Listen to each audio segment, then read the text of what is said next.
Greetings, Mr. and Mrs. Middle America and all the ships at sea.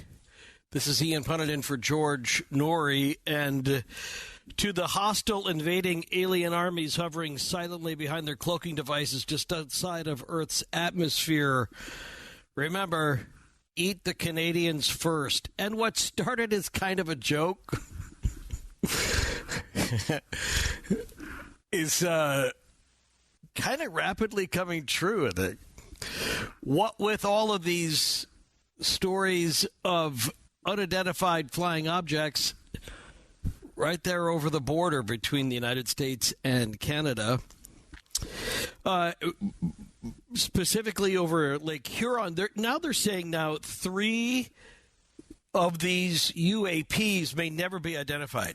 And nobody knows exactly what the Pentagon is getting at. They're saying that they may have just obliterated all of the evidence. Okay.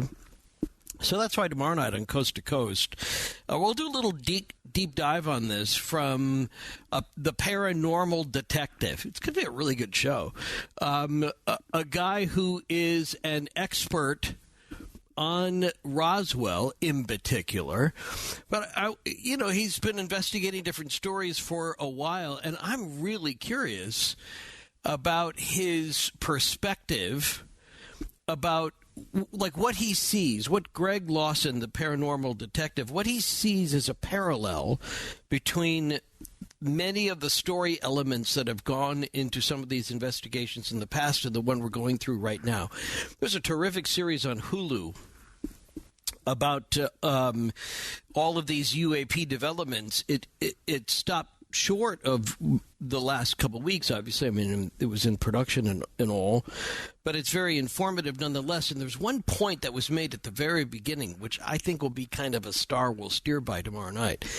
And that is this, that it is no longer valid to make anybody who talks about UAPs seem kooky.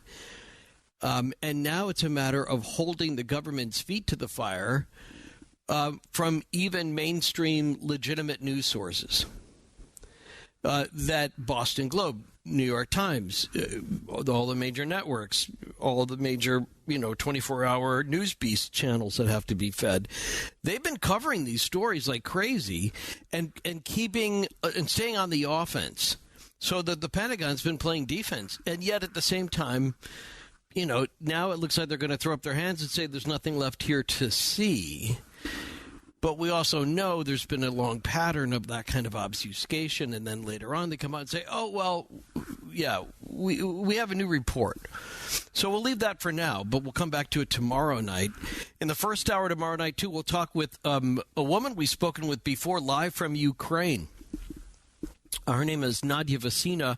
She is a Ukrainian personality, TV and radio personality. She spent a lot of time in the United States. Her English is excellent.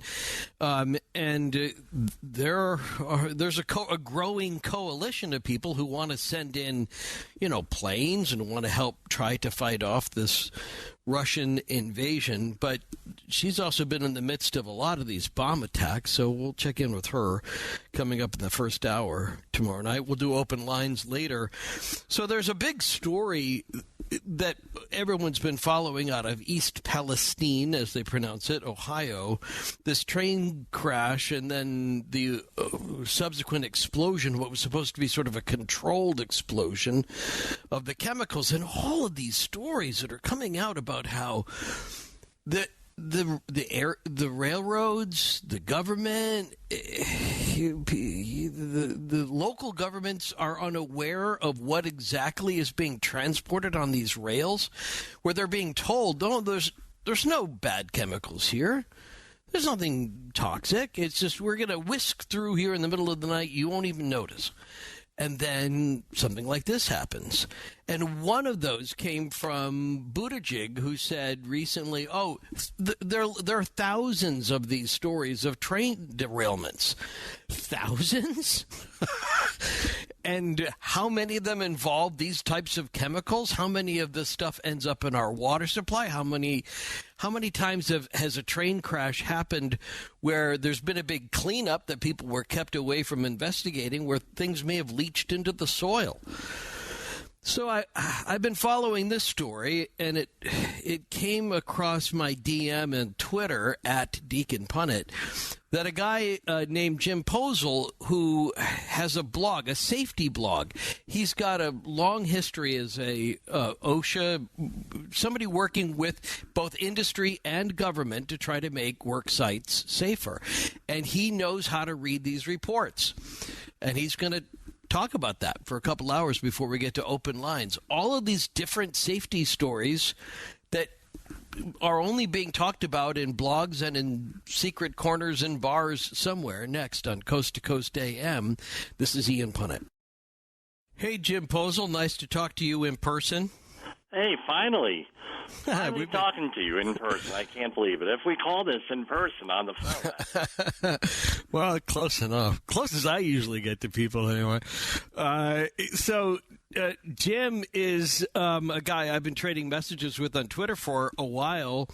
I'm going to read through some, but not all of your bio. Certified safety professional, certified hazardous materials manager, 30 years experience, a degree in environmental science, a master's degree in environmental policy, extensive experience with OSHA compliance, environmental cleanups, major construction projects, disaster sites. I could go on. Also, you host Safety Wars podcast and the radio show on the Safety FM network, and I understand it's because of that we have a bit of a connection. Is that right? Yes, it is. Tell that story. The story was this. About 2 years ago, I was debating whether or not to be, we're doing the pandemic lockdown and everything, right. And a lot of people in the safety industry came out with podcasts. And what ended up happening was I was debating back and forth for years whether to do this or not. And the owner of the podcast network started, hey, why don't you try doing this? And I'm like, no, I can't do this. And you had a caller on, and you had suggested to that caller that they should have a podcast, and you had listed a whole bunch of reasons why. Right. And I took it to heart. I said, you're talking to me. There you go. I love the fact that at least somebody listens to me. That's excellent. So that's great. And so you have more letters after your name than I do. Very impressive. And I've listened to quite a few of yours, and you've done some really cool work on interpreting some of these safety reports, because it's written in a kind of code maybe that the average person might not understand. Would that be fair? Well, it's highly specialized.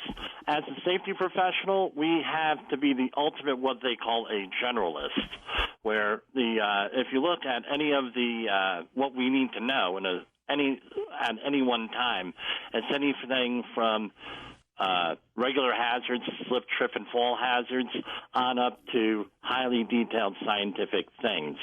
And this is what I always tell people. If you ever hear a safety professional self-identify as an expert, be very afraid and be very cautious, because the field is so wide open. Right. And when I talk to students, and I talk to for like career day, whether it's high school or even I teach part-time at a university, it's everything. It could be organizational psychology, major accident investigations. Like with me, I did the anthrax cleanups in New York for Tom Brokaw and Dan Rather back in 2001. Up to vaccination. I was working on a vaccination plant build, and everything in between here, construction, it's everything. And what I started was in the environmental field in 1986, working for my uncle, Kenny, and my uncle David. My uncle Kenny owns a environmental cleanup company since 1978. So I got a real exposure, for lack of a better word, to the environmental cleanup business at a very young age. And eventually, through a whole strange series of events, I made it a career. Okay, which is totally cool. But what I'm saying is I listened to the podcast, and, like, for example, you were decoding some of the safety assessments around the Alec Baldwin Rust movie location thing. Yes. You were able to sort of explain to me as a listener what X, Y, and Z meant from a safety standpoint, and I thought that's really helpful. And so, like, that's why I was thinking of you when I saw that story from Pete Buttigieg. I can never know how to pronounce his name. Yeah. And he said that there are roughly 1,000 cases a year of train derailments. Yes. That's a very scary thought, because we really only hear about, like, maybe 4 or 5 in the news. There are, and it's gotten better over the years. Wow. So what the statistics are is about, for years ago, about 10, 12 years ago, I have the, right here on my computer, right in front of me, there were, let's see, for railways, it was in 2013, 557 hazmat incidents, just hazmat incidents not on a railroad. And in 2022, last year, 354. So things have gotten better, but actual derailments where cars may go off, and not have, just like it could be a passenger car or something else that doesn't result in a hazmat incident, is anywhere from 1,000 to 1,500 per year. Okay, so 3 a day. That 3 a day. And how many of those, you said, so hazmat is kind of, that's the horizon line for something really dangerous. What I also caught were some politicians who were saying, hey, aren't we supposed to know? Shouldn't the local mayors, shouldn't governors know what's being transported through these communities so that something like what happened in East Palestine doesn't happen, where people are unaware of the fact that there were hazardous chemicals in their backyard? It's the scope of what's out there is so large, it would be very difficult to do that. The reporting requirements would be ridiculous. However, so what they've done is, contrary to a lot of media reports out there, they knew what was on here. All right, meaning the rail company. Everything has to be labeled. Everything has to be placarded. They have to have what's called a manifest with them on what's on that train, and that's usually carried by the engineer or another employee on the train in the locomotive area, is my understanding with this, or it could be other areas, but it has to be accessible. But there's a certain threshold that now you have to report it to the state you're going through. Now, that's the part I'm talking about. And they never hit that threshold. Well, see, now that's what I'm talking about. So it could be a really super hazardous, like one tanker, but it was because it was only one, and the freight train was, 50 cars long. They're saying that didn't meet the threshold, yet all it takes is that one tanker to crack open and ruin everything. Right, and I think it comes down, and whether it's with the recent COVID situation, especially with the COVID and everything. Not that we're going to talk about that. Right. It's what do you define as safe? Right. All right. And what's been drilled into our brains since probably the 1930s is with safety as being zero accidents, zero incidents, zero illnesses, zero fatalities, zero across the board. And as we know, that's not really realistic. No. And so I'm a member of a group of safety people that are proponents of human and organizational performance, and rather than this old way of thinking, where what's safety is capacity and resilience.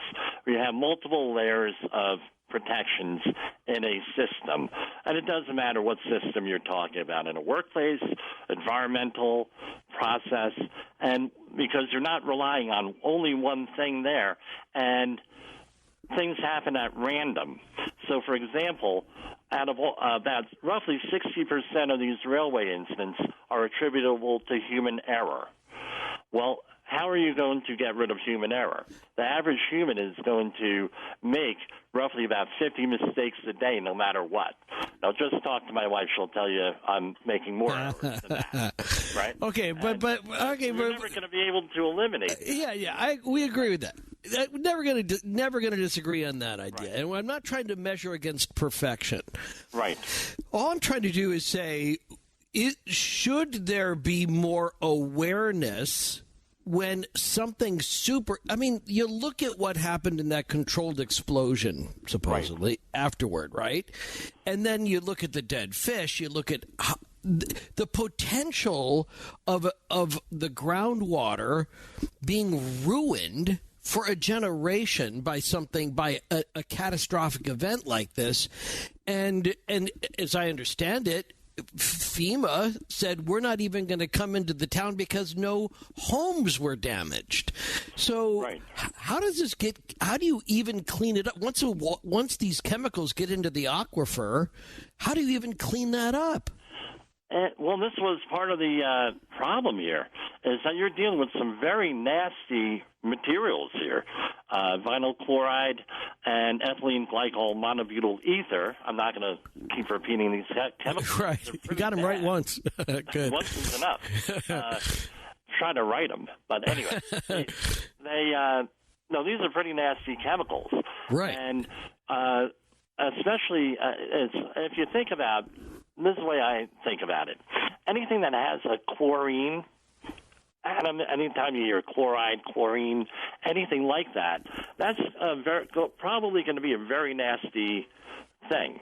All right? When you think about it, all our environmental contaminants, PCBs, polychlorinated biphenyls, though in the Hudson River, dioxin, that has chlorine in. All these things are pretty nasty, and their fate in the environmental fate, a lot of these get dissipated, right, because they're so volatile, a lot of these chemicals. Some of them stay around for an awful long time, like you said. And the problem is, again, you're never going to get back down to zero.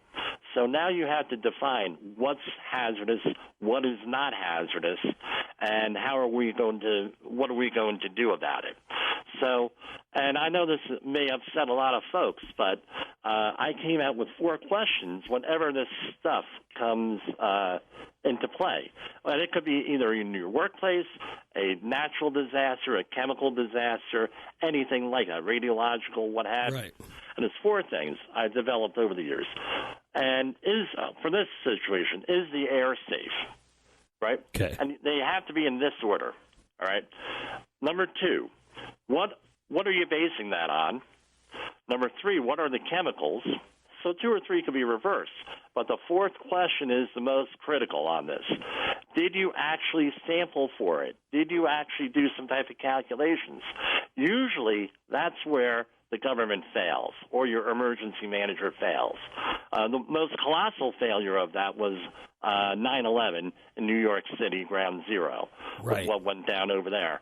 Right. But if you go and to your anytime you're dealing with workplace hazard or anything, dealing with chemicals, you deal with those. Now, legally, in the workplace, you have to do that.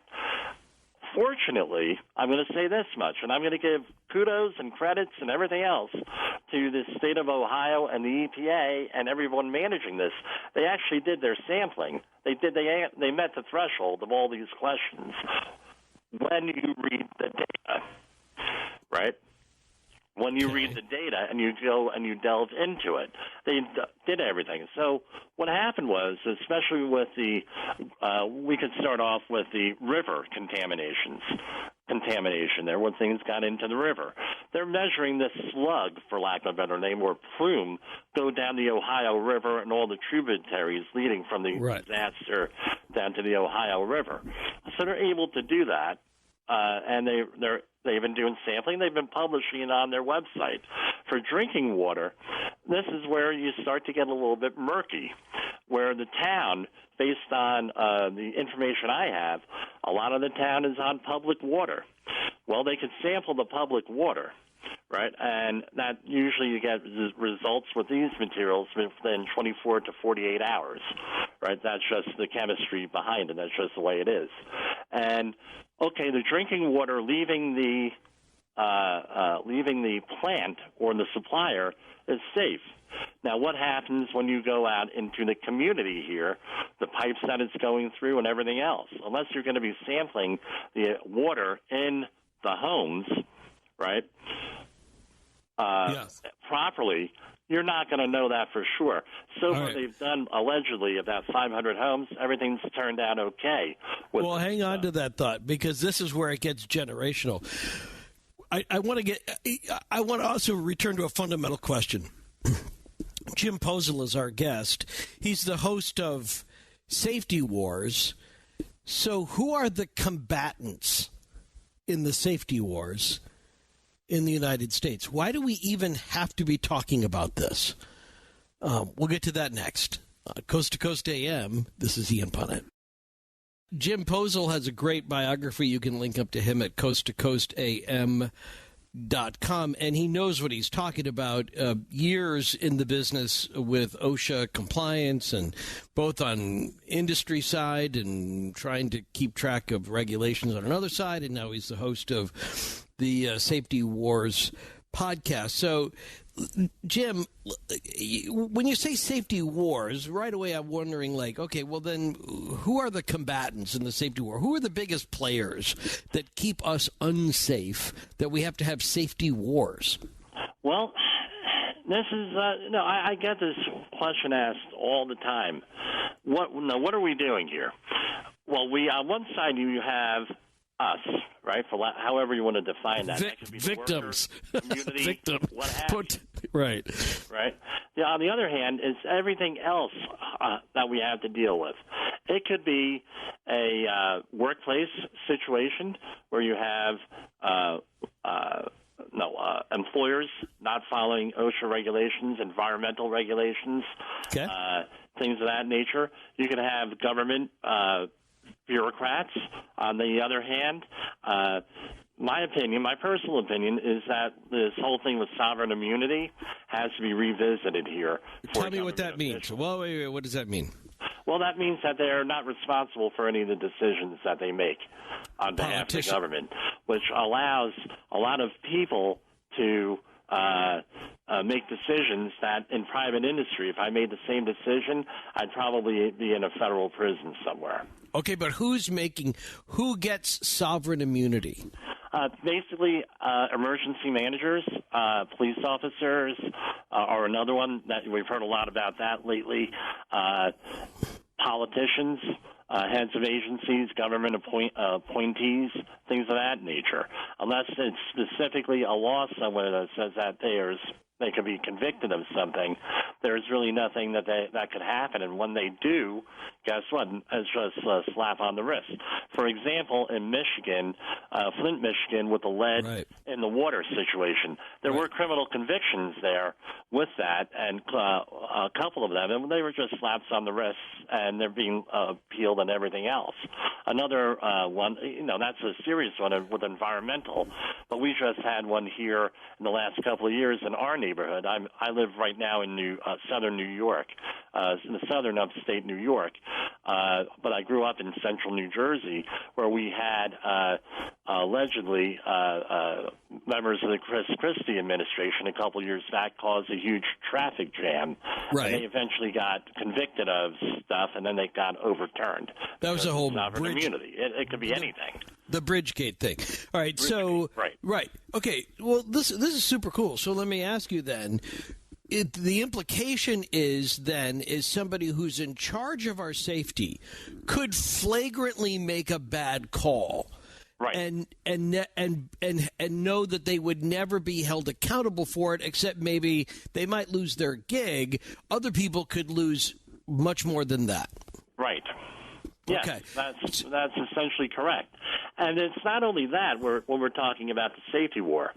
It's one of the things that I do with my program, and I get hired to do this by clients, is to coach their employees on how to be safe and to train them, and also how to address a lot of the safety issues in their own workplace, their own environment, and everything else. Because a lot of times we're the barrier to our own safety. Sure. A lot of times.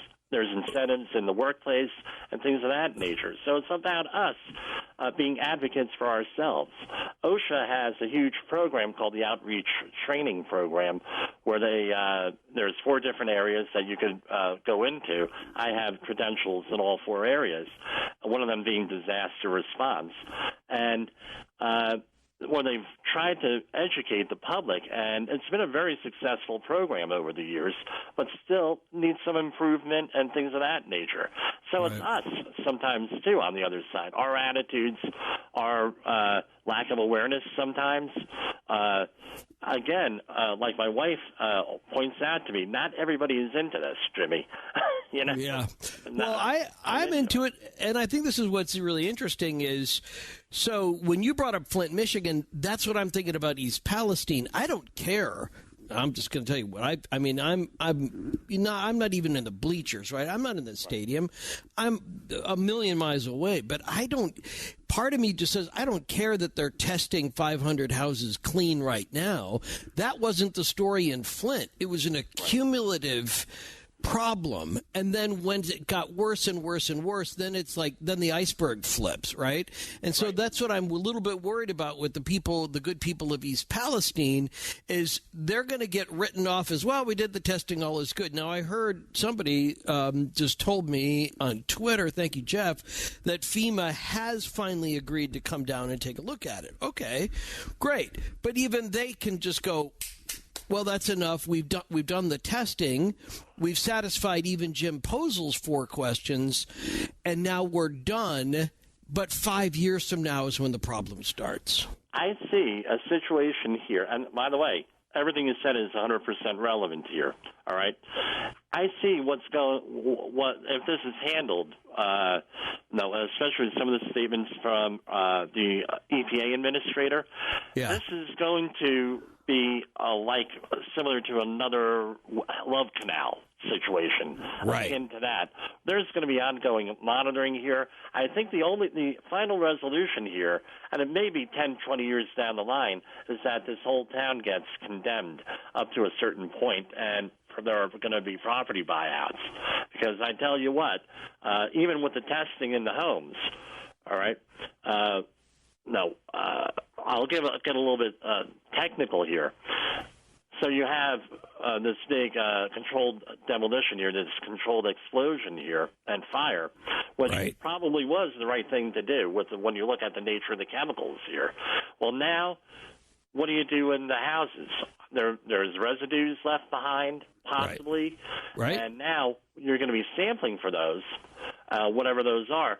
The question now comes out, what's safe? Like I said previously, that's a legal definition. So, for example, in air, I'll give you a couple of statistics here. Can't do too many because I got too many questions. But give me one good one. Okay, so right now, for air contamination in the workplace, there are 500 official exposure limits from the government, right? Called permissible exposure limits.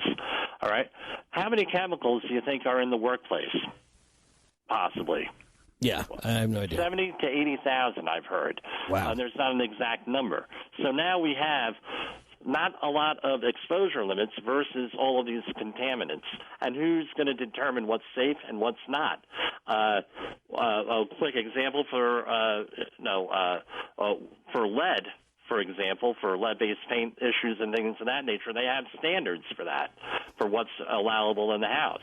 Well, that's a good example. But that's a good example because at one point, lead paint, asbestos, asbestos tile, all these things at one point have been deemed safe, and it really takes decades to prove that they aren't. So let me just back to the explosion thing. So here it was, East Palestine. By the way, do we know the cause of the crash yet? Did I miss that? There are a couple of theories here on this, where apparently 20 miles prior to this happening, there was probably a security camera or some type of closed circuit camera system picked up the train, and apparently allegedly, right? I haven't seen the footage. Allegedly, one of the wheels was starting to fail on one of these cars. All right, and what happens is the way things are set up. When they hit the brakes, not all the brakes go off at one time. And this often causes a derailment. This is one of the leading causes from what I've read and from what I've heard inside the industry of a derailment. So one of the solutions that they're going to be looking at is electronically controlled pneumatic brakes, where everything's able to brake at relatively the same time, right, with a minimum lag. Right, that's one thing. And also an acoustic detector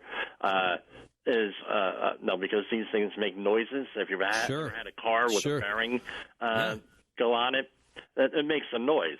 But the thing is, this train was like 2 miles long, right? 140-some cars, 150 cars. And there's been other arguments that things are undermanned, which is part of what the almost strike was last year. That was one of the issues that they resolved. So the big thing is this. The NTSB is going to be doing an investigation here. And hopefully they're going to get to the bottom of this. And hopefully we're going to have good policy recommendations and changes. The worst thing that could happen is a knee-jerk reaction. With this, or a political, hey, look, I did something about this, and guess what? No, the 2024 elections are coming up. Yeah, we call that like a hasty peace or a hasty resolution. All right, so here's what. First of all, I mean, I think the average car has more idiot lights that are going off on sensors on wheels.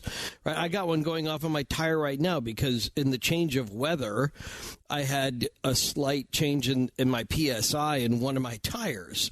Right. And so it's showing up like if they can do that for a Volkswagen, for God's sakes, they can do that for a train, I would think. There are something like 3,000 to 4,000 different safety features in a car, thanks to Ralph Nader, who was an advocate. On this. Sure. An advocate and coast-to-coast guest also. Right, yeah. And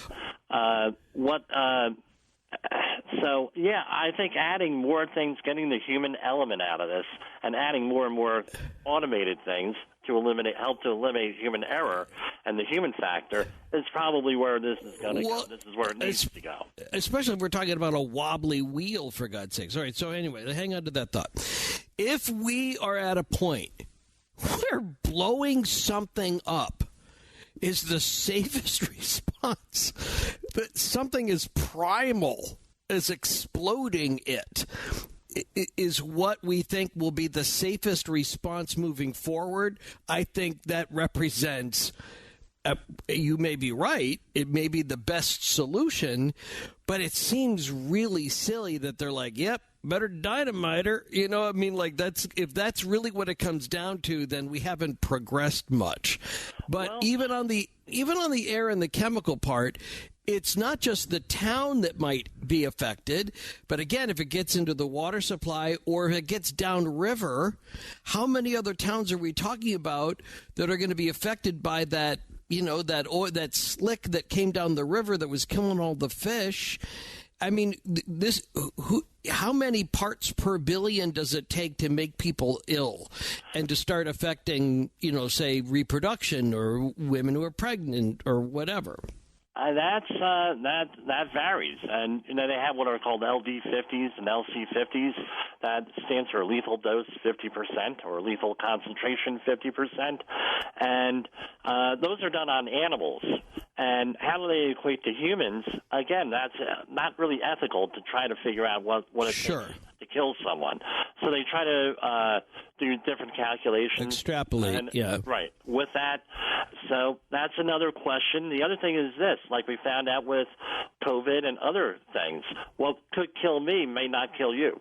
Right. So it's very difficult for them to come up with these numbers.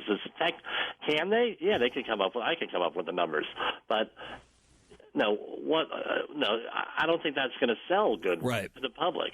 And I think that's what we're looking at when we're looking at East Palestine.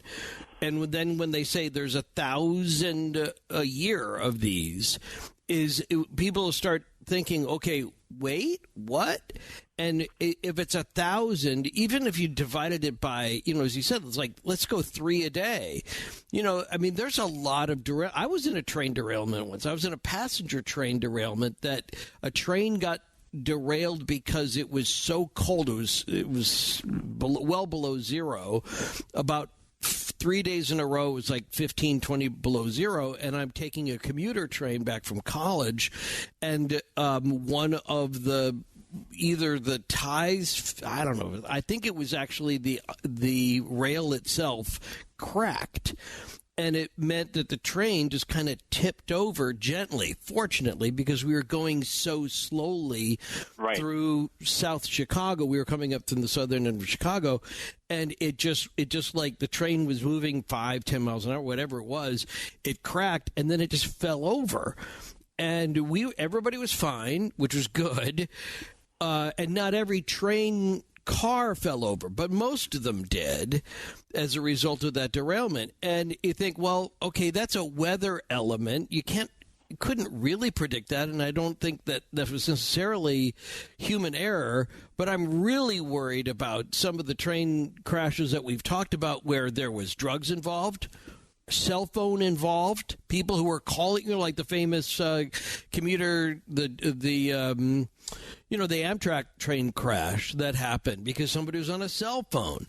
So this is where I want to pick this up, and then we'll get to your questions for Jim Poesl coming up, because he's not just about the train wrecks. I want to ask about some of the other projects that he's worked on as well, coming up next hour. Coast to Coast AM. This is give me the numbers. Here's what's going to happen this hour. So Tommy's answering the calls, and what we'll do, we'll weave in a few between now and the bottom of the hour. I promise you by the bottom of the hour, we'll hand over the whole slate to the rest of you all. But we may get a couple in between now and the bottom of the hour. And I've been looking some stuff up while Jim Poesl, who's our guest, the host of Safety Wars, has been talking. I mean, he knows everything about industrial safety, construction site safety. I mean, this is the whole point of his podcast. And so you can link up to him at coasttocoastam.com. If you find this as interesting as I do, particularly when it comes to a disaster, like, okay, so you need somebody who can kind of decode these reports and explain to you what people are saying, in my opinion. But when you do, you'll get a better feel for some of these other big train disasters, these other derailments that have cost lives. And I want to read a couple to him and get his feedback on them, and a couple of the other disasters he's investigated next on Coast to Coast AM. This is Ian Punnett. All right, Jim Poesl, the host of Safety Wars. We do have some people who are standing by. We'll start to take a couple calls, and then we'll really get into it more a little bit later on. But, Jim, I was just looking at some of these stories about the train derailment in East Palestine, which we were talking about last hour, which led to some interesting conversations about compensation.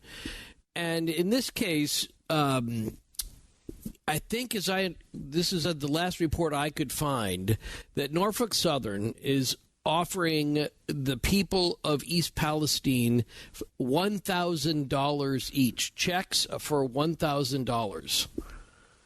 And that's obviously a paltry figure. If they're losing their house, they lose anything else. I think it's to help offset like travel costs or food costs, but it certainly isn't going to offset loss of business and disruption to that. I mean, that just seems like that's a bone that they're throwing. Well, it's like and this has gone on over the years, especially in the mold field with houses, right? It's a question of, and I've gotten into this on a lot of stuff that I really not allowed to talk about, was who's going to make the decision what's clean and what's not clean with this stuff. And Now you're going with an indoor air quality situation. If it's going to be someone like me, I have to sign on the line because I have the credentials and everything else, whether this house is clean or not. Who are you going to find to do that? More likely, you're going to demolish the house versus anything else. That's what happens on these jobs with this, because now you have to guarantee it forever. The other thing is with a lot of these chemicals that were here, vinyl chloride and ethylene glycol here, they were all, not ethylene glycol, ethyl hexyl acrylate. All these were heavier than air. Right, which means they're going to settle down there in basements and sewers and things of that nature. That was probably what went into the decision for burning this off. It was to get rid of it. That's extremely difficult to contain once it's in there. So, and this is the precedent for this was a train derailment and subsequent fire in Quebec in 2013. Right. 47 people killed, and 3 downtown buildings had to be demolished for safety reasons. And then the same thing happened again in Castleton, North Dakota. Crude oil, $13.5 million in damage. But, you know, at some point you look at that and go, how can we even begin to come up with those numbers that will be generational, perhaps? Right. It's cheaper. Remember, when they'll probably seize it under eminent domain or something like that and write someone a check for that and a little bit more. Remember, when they do that, they're removing the liability. You don't have to worry about those people being exposed or anything, and that's a good thing. But the bad thing is now you're destroying whole communities. This happened in my hometown of Woodbridge, New Jersey, after Superstorm Sandy, where whole neighborhoods they never rebuilt were just completely wiped out. It changed the town. Changed the town and everything else with this. So it's a very controversial thing, extremely controversial. I've been on several projects where we've had to do this. One of them in Hopewell, New Jersey, where it was a radiation cleanup from a facility. That's what they ended up having to do.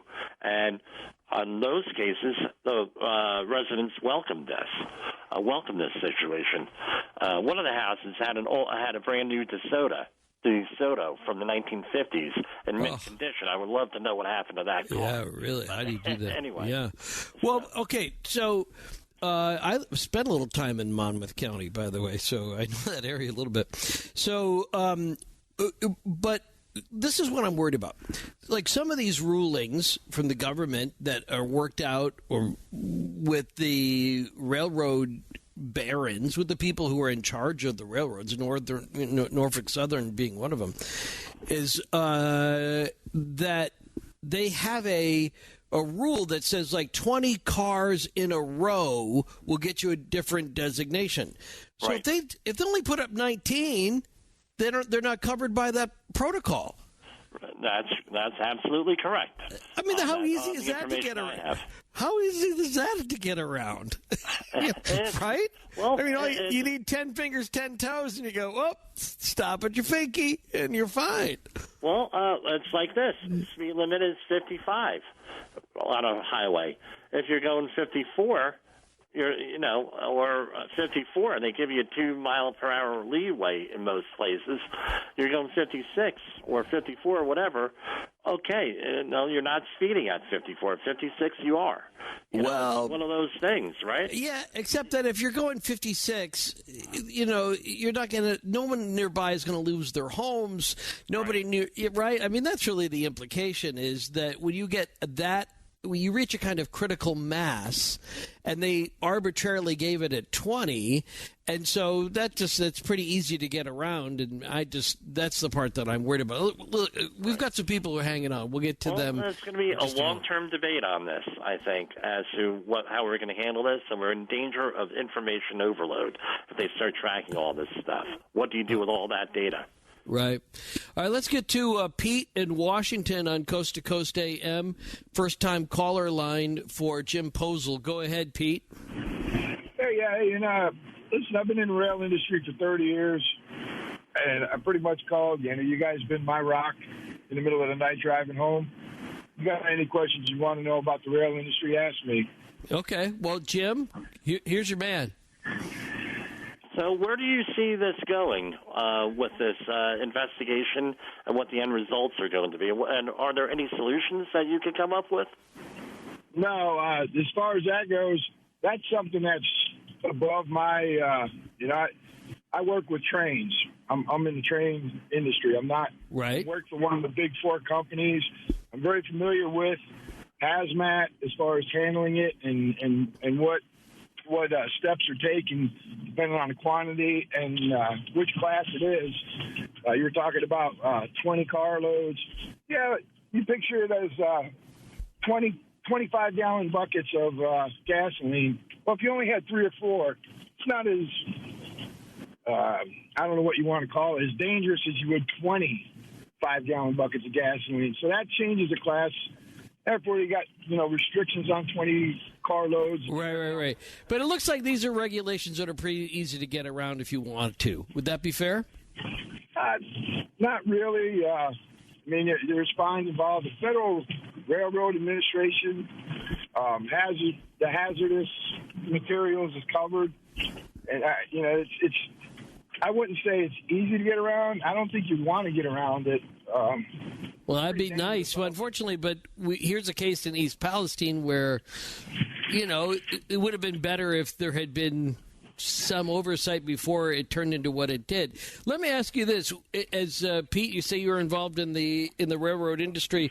What's the most common way that a train derails, as far as you know?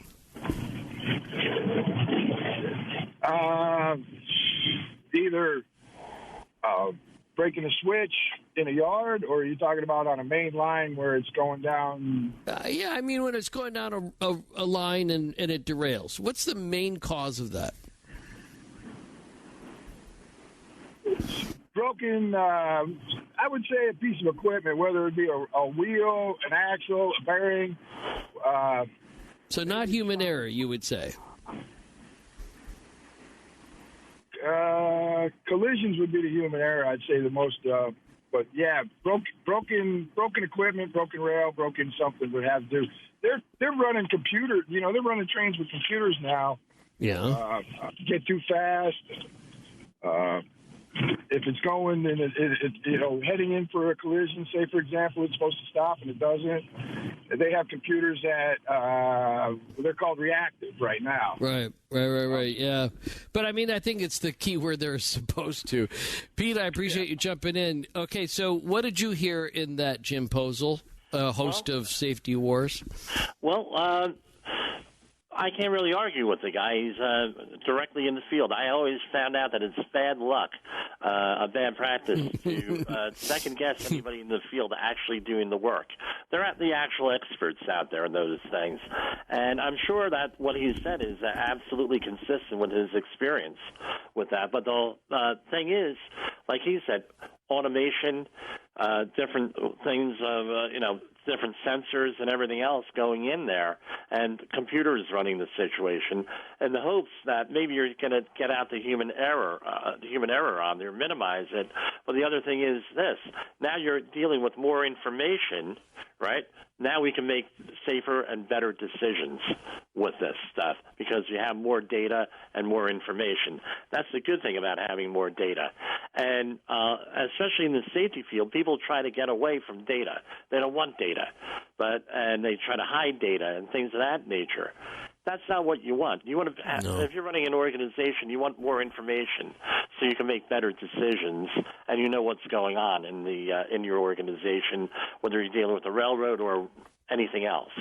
Okay. Linda, west of the Rockies in Spokane, Washington, on Coast to Coast. Linda? Hi, Ian. Hey. Thank you for taking my call. I wanted to ask the inspector, Mr. Campman, is it? Or Jim Poesl. Jim Poesl. Mr. Poesl, I'm wondering why they didn't bring in tractor trailers and dispose of the hazardous chemicals because those train cars weren't leaking. They poked holes in them and let it drain out on the ground, and then they lit it on fire, and that doesn't make sense. I'm not sure that that's accurate report. I saw that, but I don't know that that's actually what happened. But let's see, and I appreciate that, Linda. Does that bear out to you? Well, it's going to be a while before we get all the official reports on this, and a lot of stuff gets lost in the quote-unquote fog of war here. Right. Things. And basically, you're dealing with a very volatile, very hazardous material. All of like with vinyl chloride, that's in a pressurized rail car that's transported in. So it's like a balloon. Think of it like a balloon, right? And it's under pressure and everything else. So I could see them poking holes in things to try to relieve pressure, right? The other thing is this. Nobody died in this accident, thank God, yet.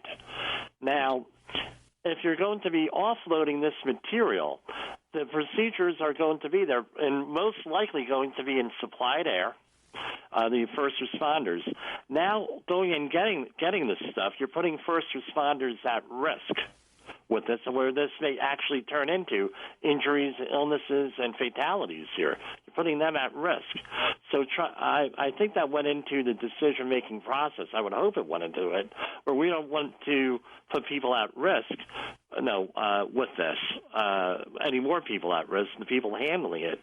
So according to the reports that I've seen that come out, they were able to put this into a pit. And usually these pits are lined pits. They install them in the field and do a controlled burn on that.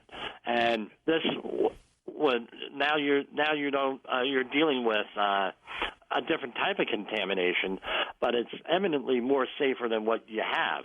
What you started out with is what the thinking is in this. Now, did they make a bad choice? Let's say, I don't think they had any good choices here to make. Yeah, but I thought that this whole thing about poking holes in the tanks was debunked. It was online, and people were talking about it, but I don't think that bears out to be true. Yeah, well, it might have been described as poking holes. Maybe that's a bad descriptor or description of what went on. These are pressurized containers. They had to relieve the pressure somehow, and now you're dealing with a derailment, and they might have had to use some type of a tool. Right. Open up the valves. And that might have appeared to be, quote-unquote, poking holes and things. I've had similar things happen on jobs where things get described differently. Then you find out, no, that's not the way it happened. Well, that actually presupposes the question I was about to ask you, which is, before we get to the bottom of the hour, what's the worst situation you've seen from a safety standpoint in your career that you can talk about?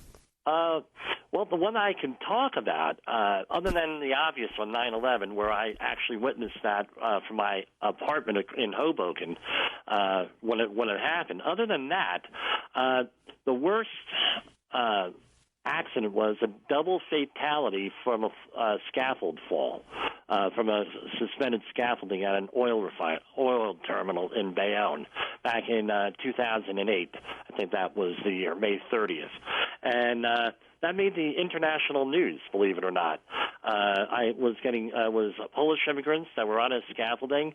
The scaffolding collapsed, and two of them died. One ended up permanently disabled on that. And that was very tough. That was very tough to investigate, very tough to train on, and everything. No, because you have to investigate it, you have to communicate the findings and everything else. And that one's been settled for a long time already. Some of the other ones I've been involved with haven't been settled yet, and I can't really talk about. I understand. That's what I'm allowed to talk about. The other one, as far as environmental, was the Gulf oil spill cleanup with the Deepwater Horizon, where I actually, the company I owned, trained over 10% of the workforce in what's called the 40-hour HAZWOPER, Hazardous Waste Site Operations and Emergency Response training for those workers right, which was an OSHA requirement. And I also got to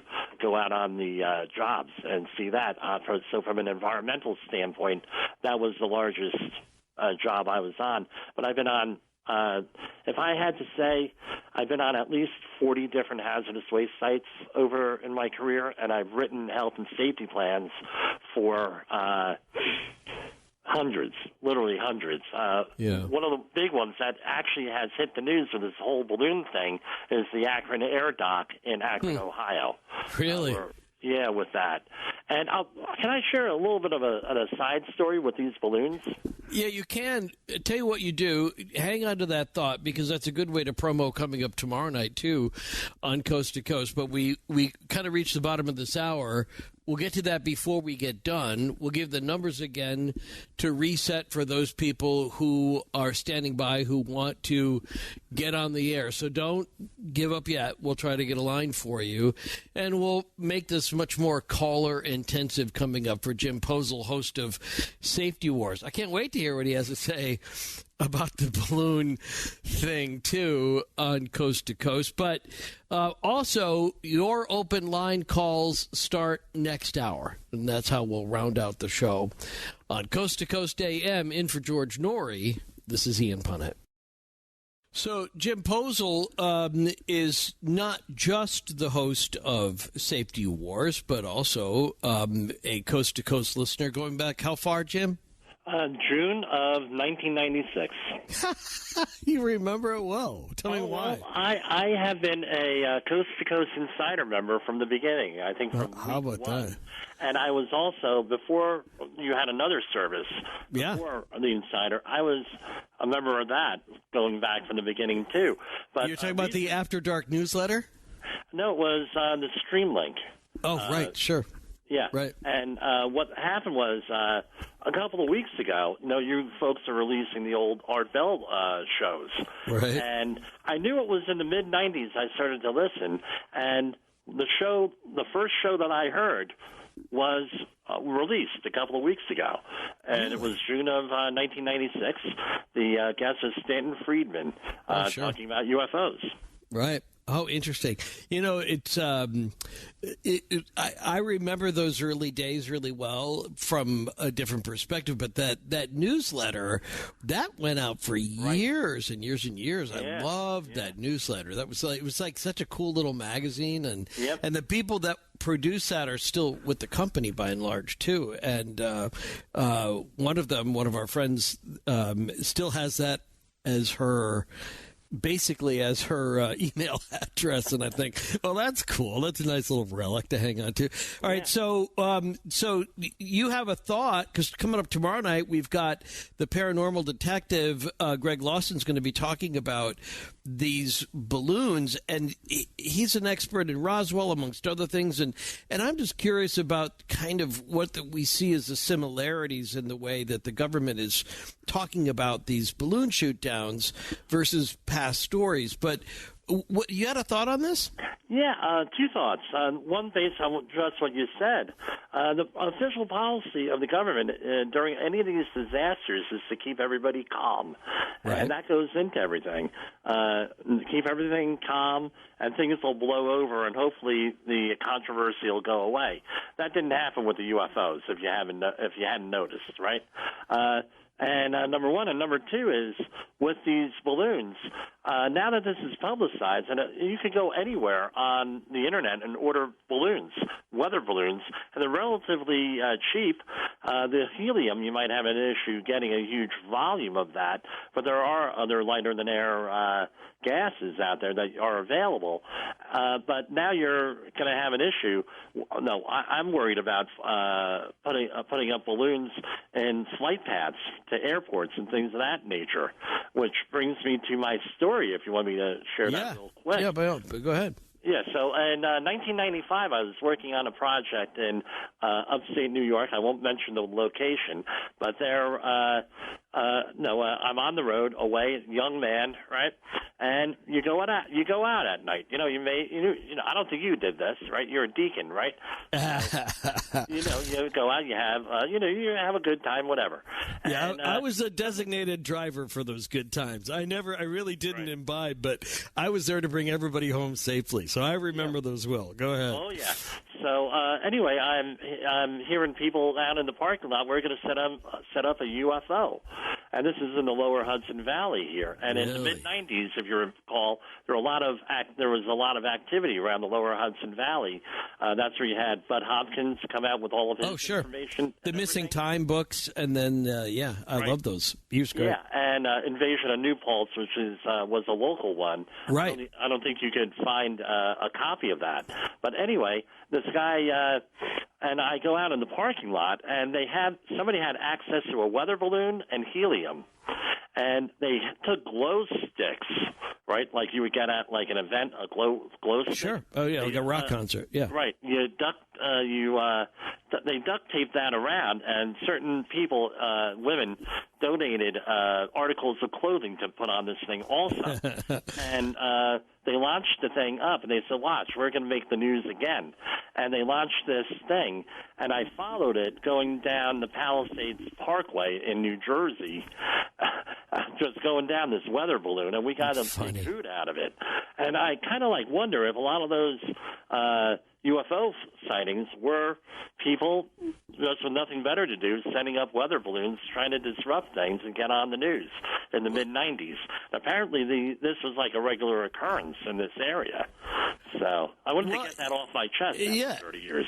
Well, that's interesting. And, I mean, there's always going to be an element of that, right? Right. I mean, I think that, but if you look at and this comes back to safety wars as well, you go back to something I mentioned at the beginning of the show. On Hulu, they have a new series out about these UAPs, and it's an interview with all of the main people, Republican and Democrat, in Washington, who have been pushing this issue, trying to get who are responsible for the Pentagon to essentially spill the tea on all of these photos, the videos that they'd been holding. They had the guy who was a lifelong member of the military and high ranking resigned because they were refusing to allow his reports to get to Jim Mathis. Right. And they were like, we got it. It'll be too embarrassing this way. If anybody from the press asks, do you know about these UFOs? He can say, I don't have any idea what you're talking about. The second he sees the report, he'll have to say yes. And so what they were actually talking about is the safety issue. And they're saying that this is a matter of public safety, that we can't explain an object that can go 13,000 miles an hour and make a right turn on a dime.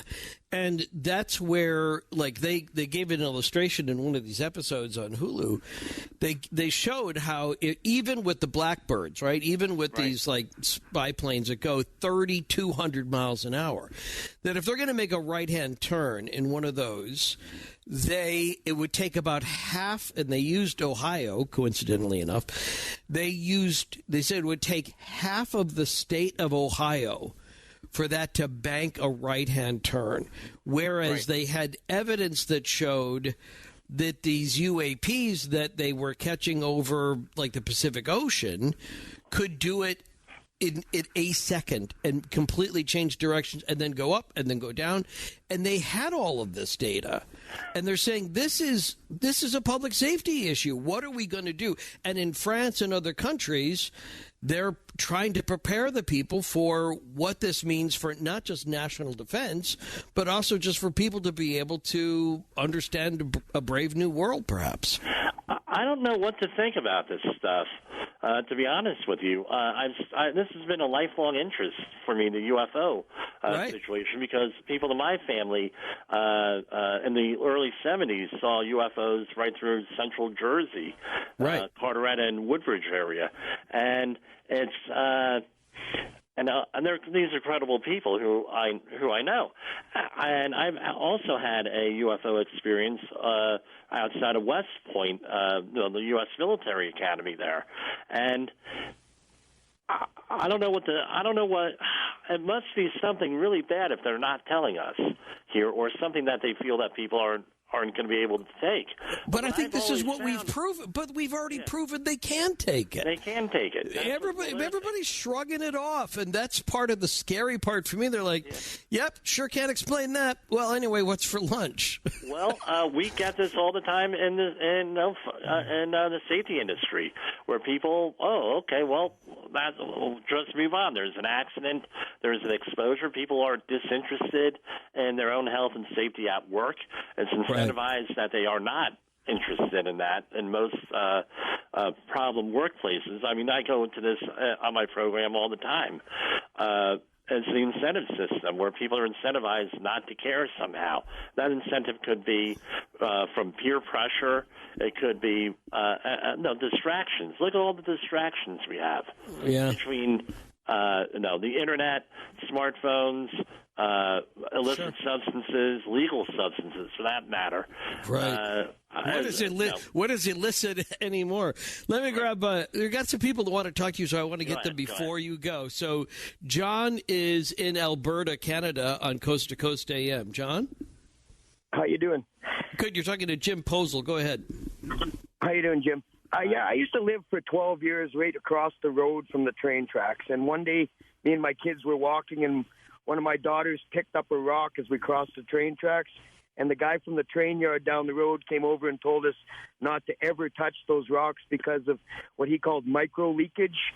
Over time, made that some of the most contaminated soil, period. So I was just wondering on your take on that. So historically, we've had a lot of contamination along the railroad tracks from micro leakage, and I have articles here in front of me on that sort of thing, where valves aren't tied down enough or things are damaged and leak, but also from chances are what they were worried about were heavy metals like hexavalent chromium out there, as opposed to the trivalent chromium that you get in a vitamin store, right? Hexavalent chromium, and that was all from the old coal locomotives, from the exhaust, and they didn't only put coal in there. A lot of times it was other things. And since the 1840s, 1850s, up until even today, not coal so much, but other stuff going on. And this stuff tends to accumulate. So that was actually pretty good advice that that person gave you, is I would not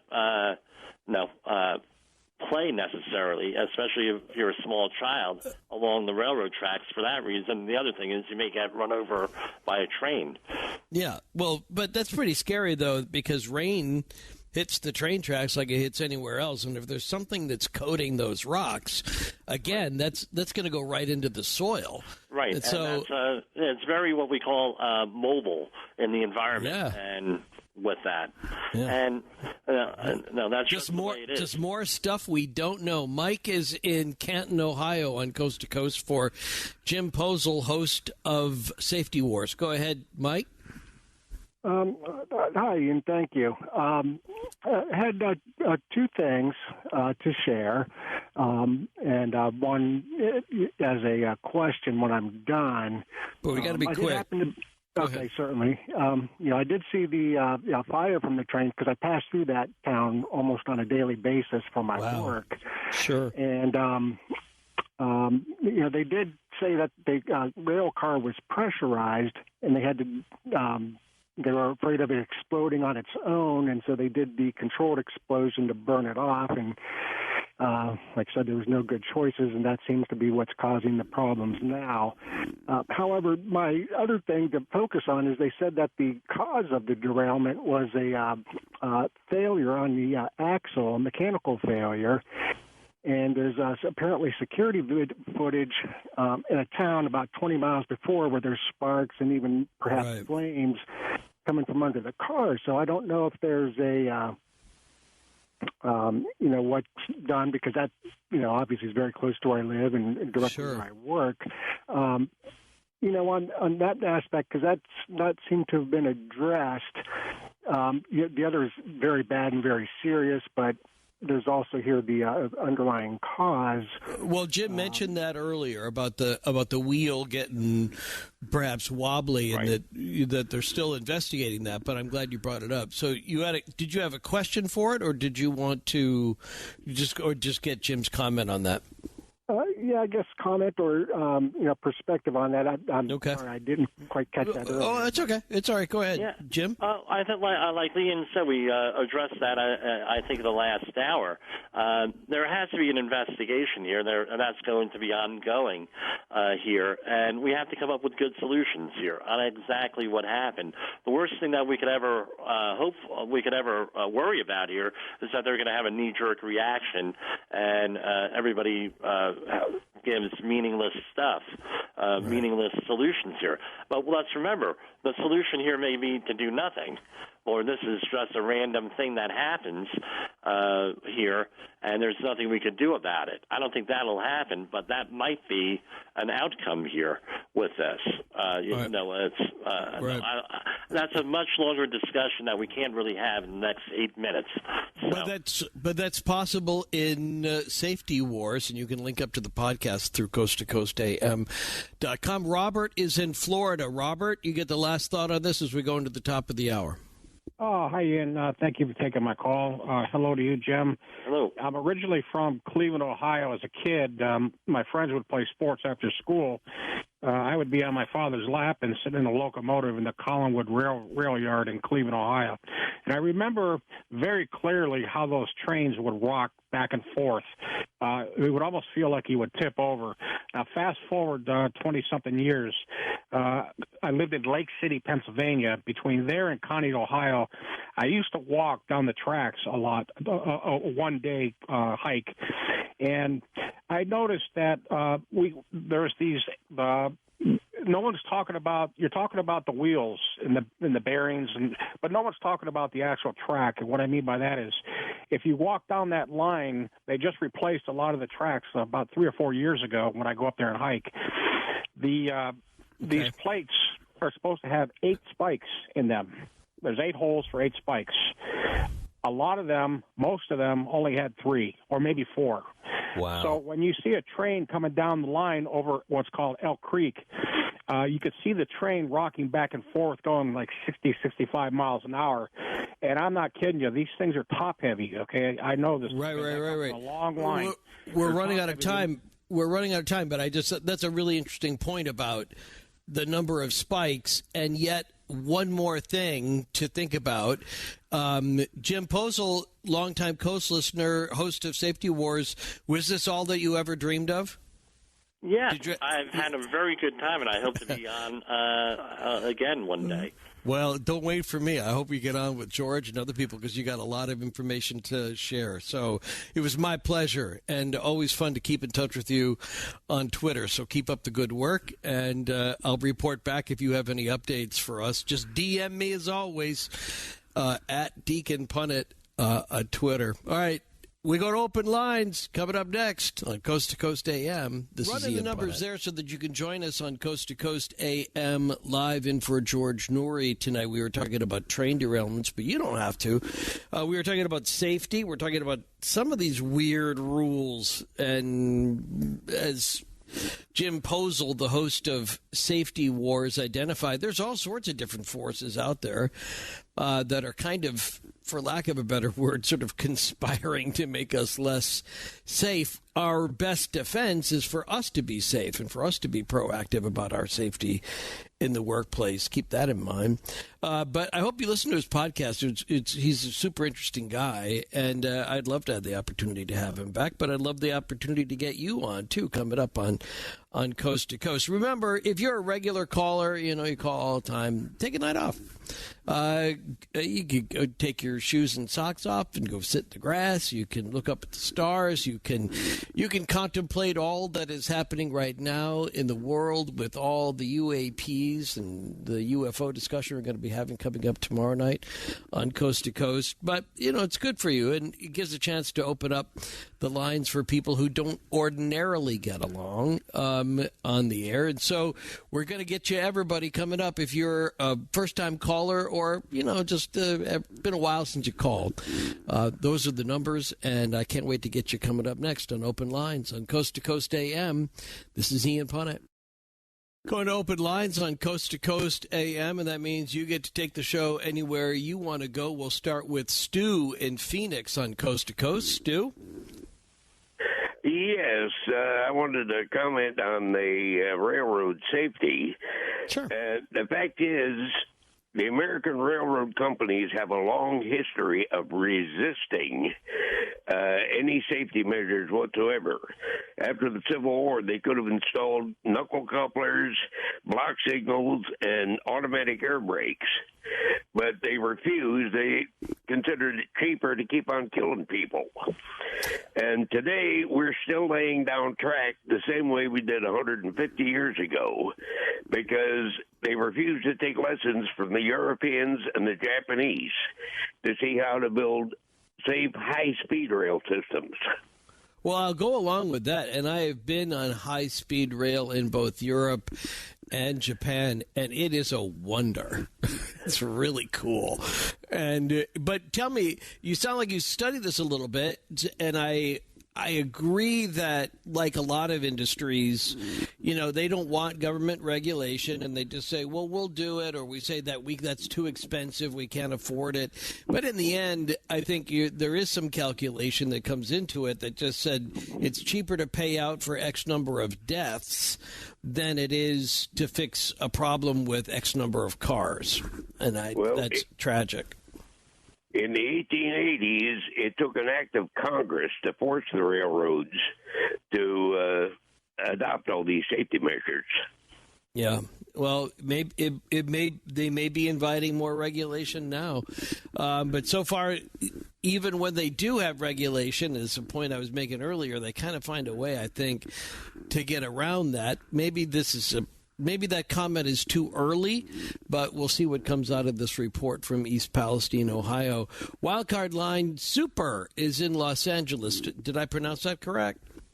Yeah. Hi, Ian. This is my first time with you. Glad to have you. I had an interesting comment. It's not about the railroads, but they had a story on KTLA about they showed a Tesla on fire.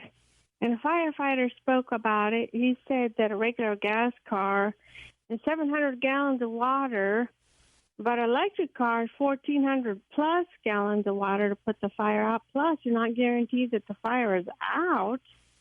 And my other comment was that my friend in Florida had knew somebody that, they got hit by the Hurricane Ian. Right. And their battery just got saturated with that salt water, and it's ruined forever. I mean, I'm all about choice and gas, alcohol, hemp oil, whatever you want to pump in your car. But I found that to be interesting that it costs more gallons of water and more manpower to put out an electric fire in a battery car, and it's harder to get the person out too. I think this is really interesting. So in general, when new innovations come along, frequently we use old systems to accommodate the new inventions. And so that is a great observation. There are some other examples, too, even of like food that we eat and other things where it's more expensive to produce it at first, but the more consumers take to it, then the lower the price goes. So maybe there's some innovation that needs to come along for these electric cars. It's a really good point. I hadn't really thought about that.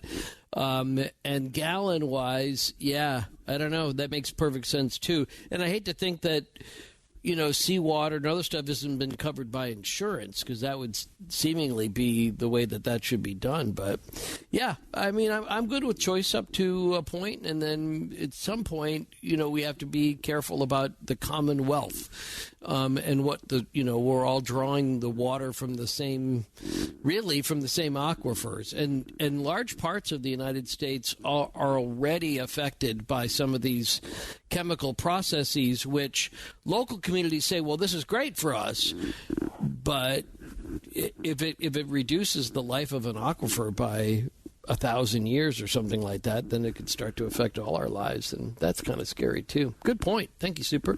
Catherine's west of the Rockies in BC on Coast to Coast AM. Catherine? Hi, Ian. Hey. I'm curious, very curious to find out where you got that thing about eating Canadians first. I made that up because you want to know why?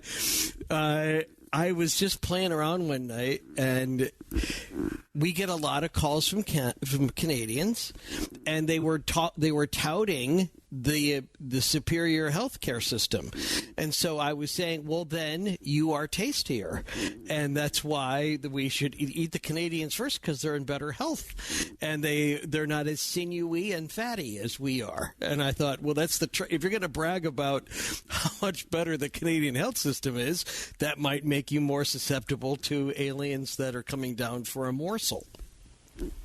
Good point.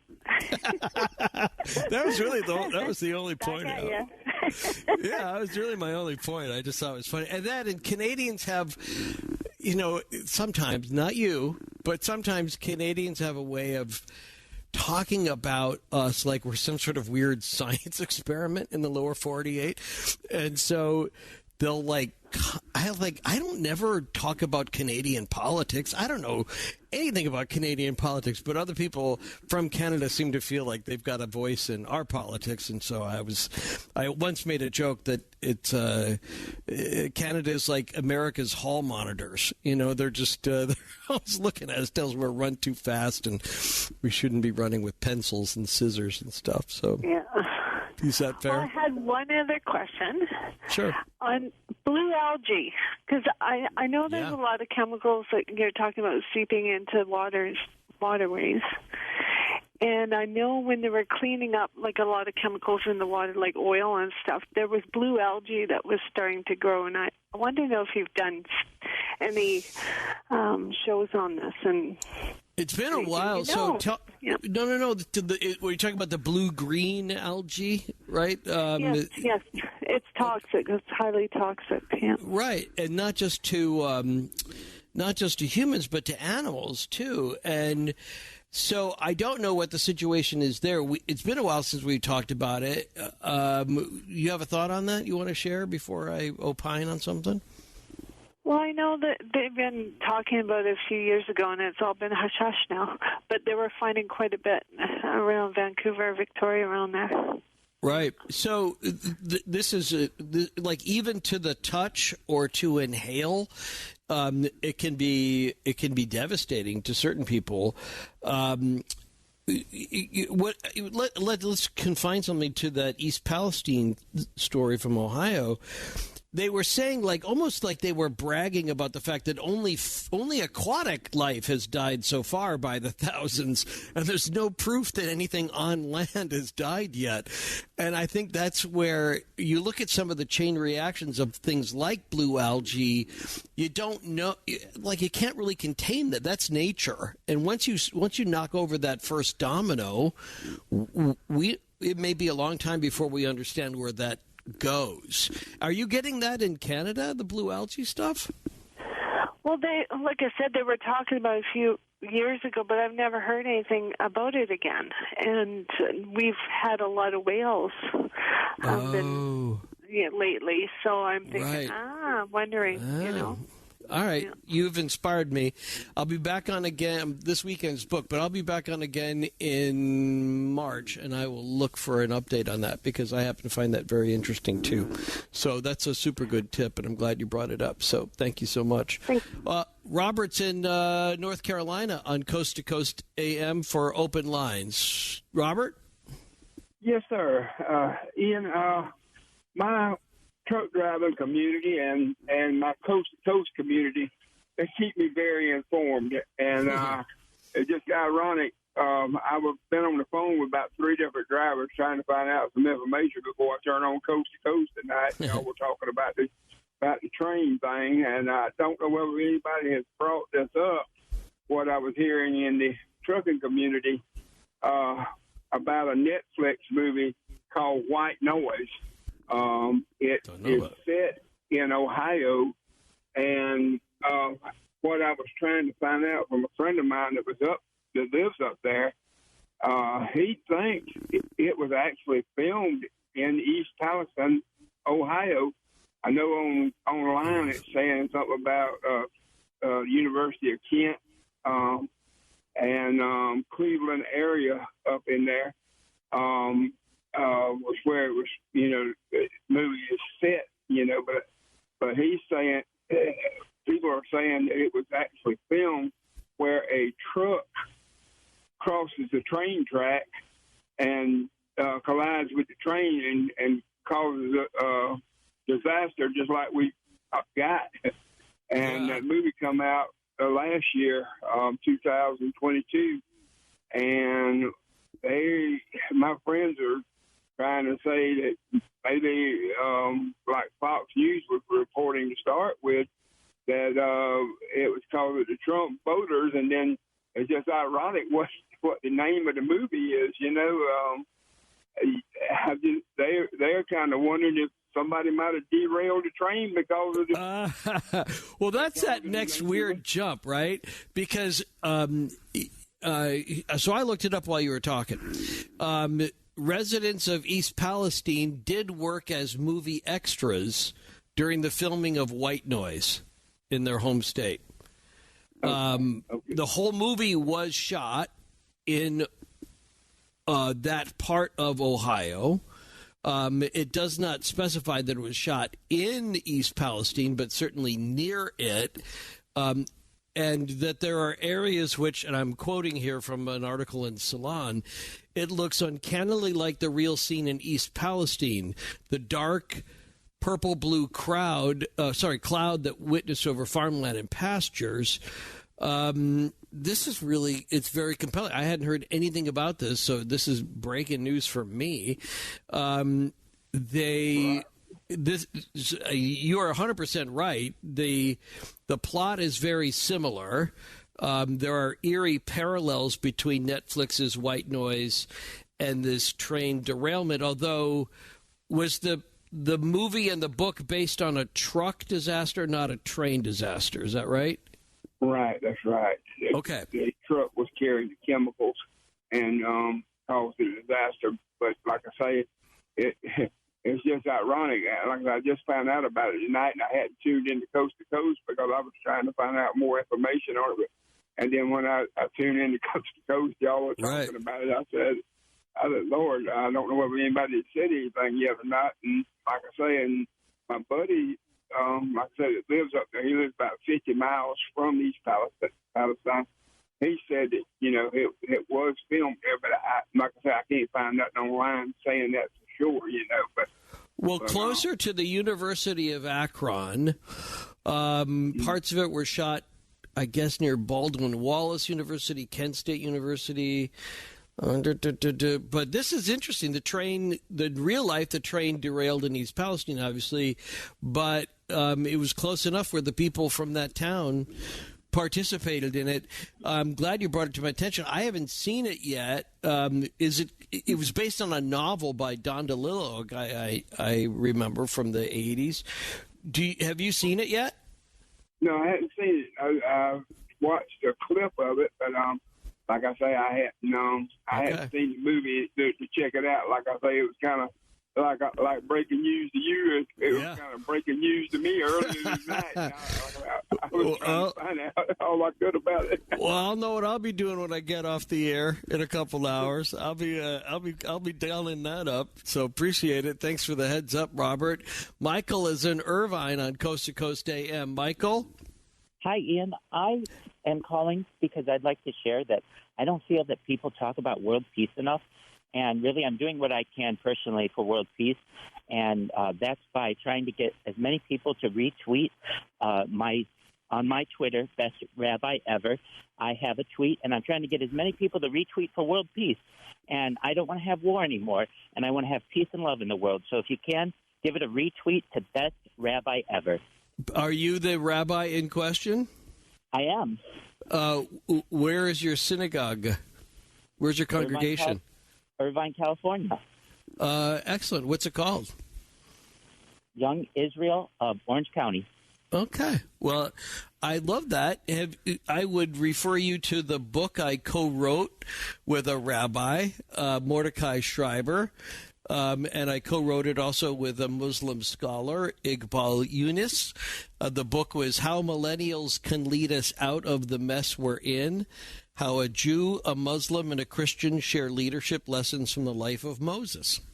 So I'll go back to you with that, and maybe there's some good fodder there for something for you too. But I'm happy to go look you up, and I'll retweet you tonight. And I have like 17,000 followers, so maybe you'll get a few more. Okay. Sincerely appreciate that, and boy, that seems like an interesting read. So I'll have to check it out. Thank you so much, Ian. Shabbat shalom. All right, so let me go to John, who's in Alaska on Coast to Coast. John, still there? Wildcard line, John. All right. May have lost him, but that's okay because that sometimes happens. I'll go to Dave in Cincinnati on Coast to Coast. Dave? Hi, Ian. Hey. Yeah, I'm actually a journalist who writes for a rail industry magazine, so I have a little bit of insight into a couple of things with the train stuff. What did we get wrong and right? Okay, so when they were talking about the wheel that broke, in the old days you would have like guys that you had both a head-end crew and a rear-end crew on a caboose that would kind of monitor the train from each end. Obviously, you don't have that anymore. You only have a head-end crew. And they have trackside monitoring stations called defect detectors that are supposed to catch those broken wheels and stuff that are spaced out every so often along the line. But if it happens between one of those points, that detector won't catch it till it gets to the next point.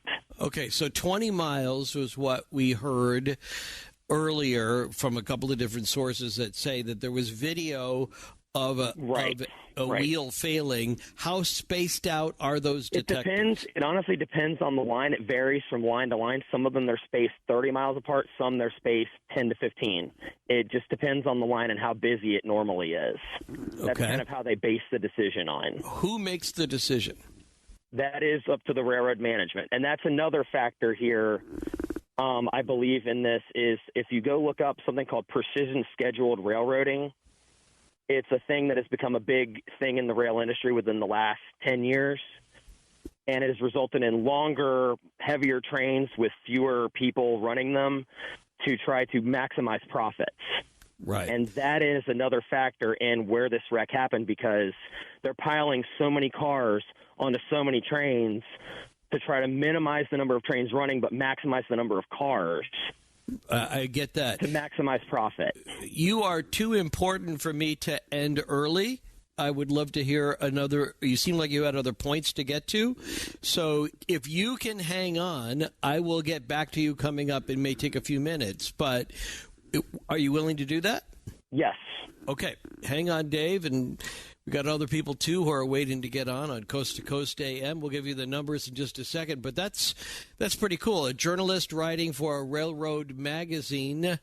Dave will hang on. I hope you will, too, on Coast to Coast AM. This is Ian Punnett. All right, so, Dave, we were just talking about a couple of things before the bottom of the hour. Let's reset. What railroad magazine do you work for? It's I write for Trains magazine, which is it's based in Wisconsin, but it's kind of geared more toward rail enthusiasts, but it has a lot of information about rail industry stuff, so to speak. Yeah. I know a lot of rail fans, and that's how I kind of got into it because I've grown up around trains.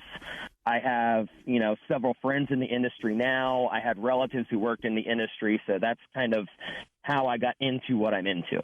For whatever reason, rail fans There are a lot of them in radio. I've known quite a few of them over the years. So, and I've been on their expeditions together. It's kind of fun.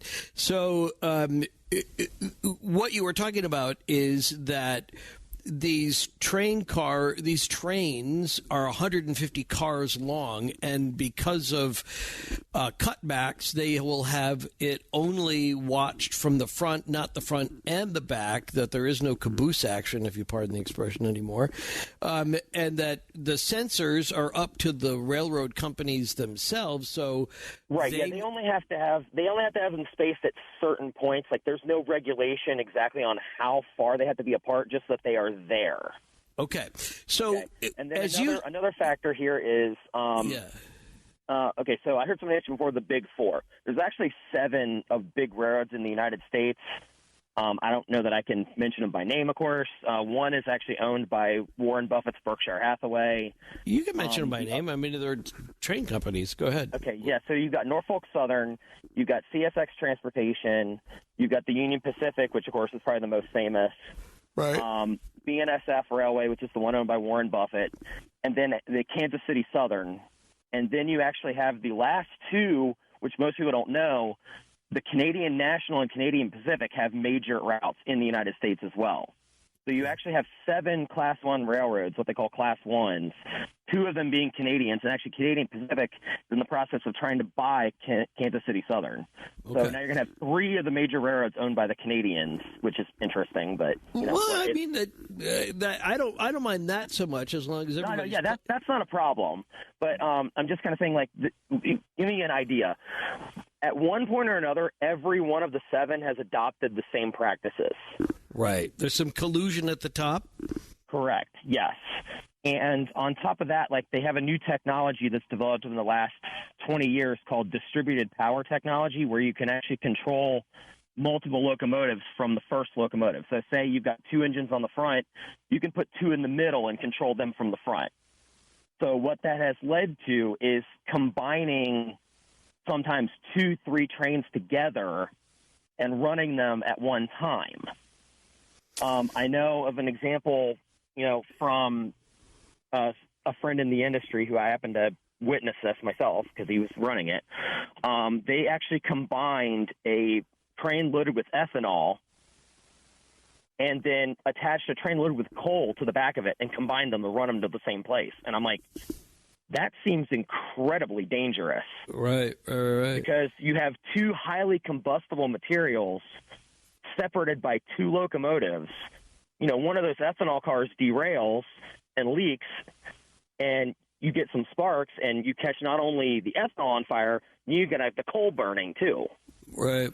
Let me ask you. It just seems like a crazy idea. Like a recipe. So let me ask you this. Do you, from where you sit and where other people in your industry who are watching the industry, so as a trained journalist, what do you anticipate that there will be more and bigger derailments that will end up being more hazardous in the near future? I personally think, and this is coming from not only myself but also friends in the industry who tell me what they see.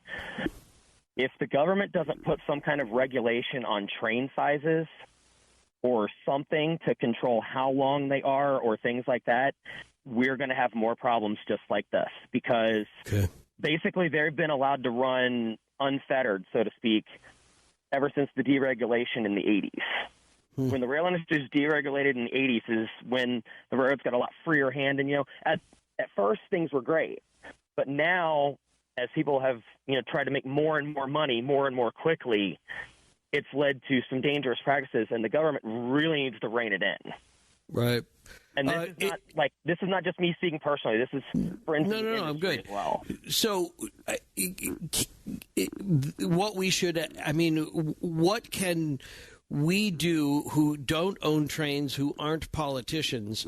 Can we then, for people who have these trains that have, major tracks going through their neighborhoods, and unfortunately, too, it ends up being oftentimes sort of the most rural, the least powerful. Even within a city, it's going to be the neighborhoods that are on the marginalized end of power or the economic spectrum. What could they could they make it go that the trains have to go down to a crawl to go through that area? Would that help? That can be helpful. Again, it kind of depends on the maintenance of the track. I mean, you have places now. You have more than obviously just the 7 big roads. There are also several short line roads that handle small industry areas and stuff like that. But typically, they don't run so fast. They usually are on old branch line tracks, run maybe 25 miles an hour maximum. Right. Okay. But in cases like that, that might help. But I think the biggest thing that they need to do right now is to get some reining in on. I mean, if people live near the track and you're worried about it, I would call your congressman, your senator, and get them to lobby the Department of Transportation or something to start looking at this, because it's quite obvious from what we've seen in East Palestine that the DOT really isn't monitoring. Secretary Buttigieg has not done really anything. He barely even seemed to notice it. Right. So somebody, and I'm not going to get political or anything, but somebody's got to do something. And somebody needs to step up and do something. And it really is concerning also that President Biden is someone who always talked about trains, but now all of a sudden he didn't talk. He does not talking about it. It's like it doesn't exist. It's kind of scary for my friends in the rail industry who are like, and that's another thing with this. I'm sure you remember the rail strike, the potential rail strike that was averted several months ago. Right.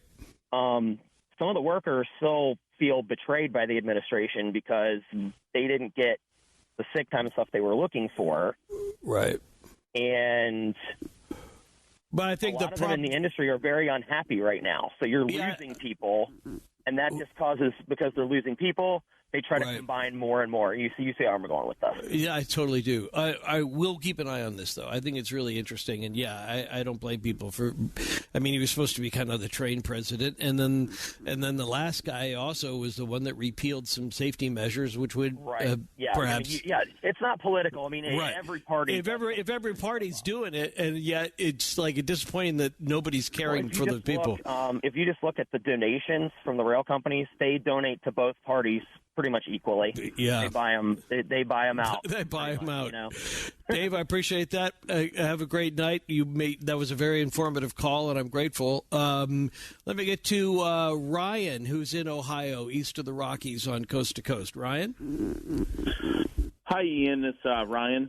So I've got about 20 years of experience plus working for DOT in different industries. My background is actually in engineering. I just want to make 3 quick points. Number one, about infrastructure. So my current industry I'm working in is actually in pipelines. So some of the things about pipelines are anything that's above $50,000 needs to be reportable. Well, in my previous work experience, some of the things I had seen were 30 derailments in a facility which were under threshold quantities, and they're not reportable. So, some of those things can affect, obviously, if that's happening on a regular basis, it's never reported to DOT.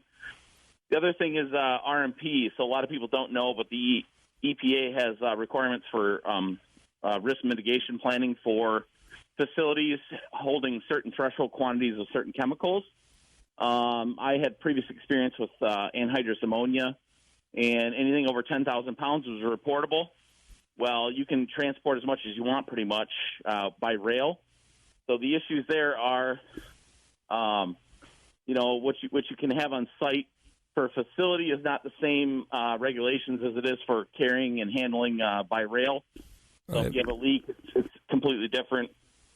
And the last one are just manifests in general. It seems to me like, the DOT for trucking has lately been cracking down on truck drivers for not having their manifests in their front driver's side door panels, just because in case they have an accident.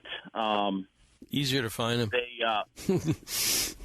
They don't, they need to have it readily available where they can actually access that manifest. Right. Well, it seems to me like with the trains, we're hearing days in advance. We had this recent one in East Palestine where, they talked about the vinyl chloride, but apparently there were some other chemicals that they found out later on that were actually there in some other rail cars. Well, I think I think what we know is we don't know yet, and we don't know what we don't know, and it'll be a while before we do. Because of that, maybe they were sneaking things on there that they shouldn't. It's a good heads up. Dee Dee is on a wild card line. I think I can get her in before the top of the hour. Dee Dee? Yes, hi. Hi. It's open lines. Where are you going to take us? Did we lose Dee Dee? Is Dee Dee done? Nope. Dee Dee bye-bye.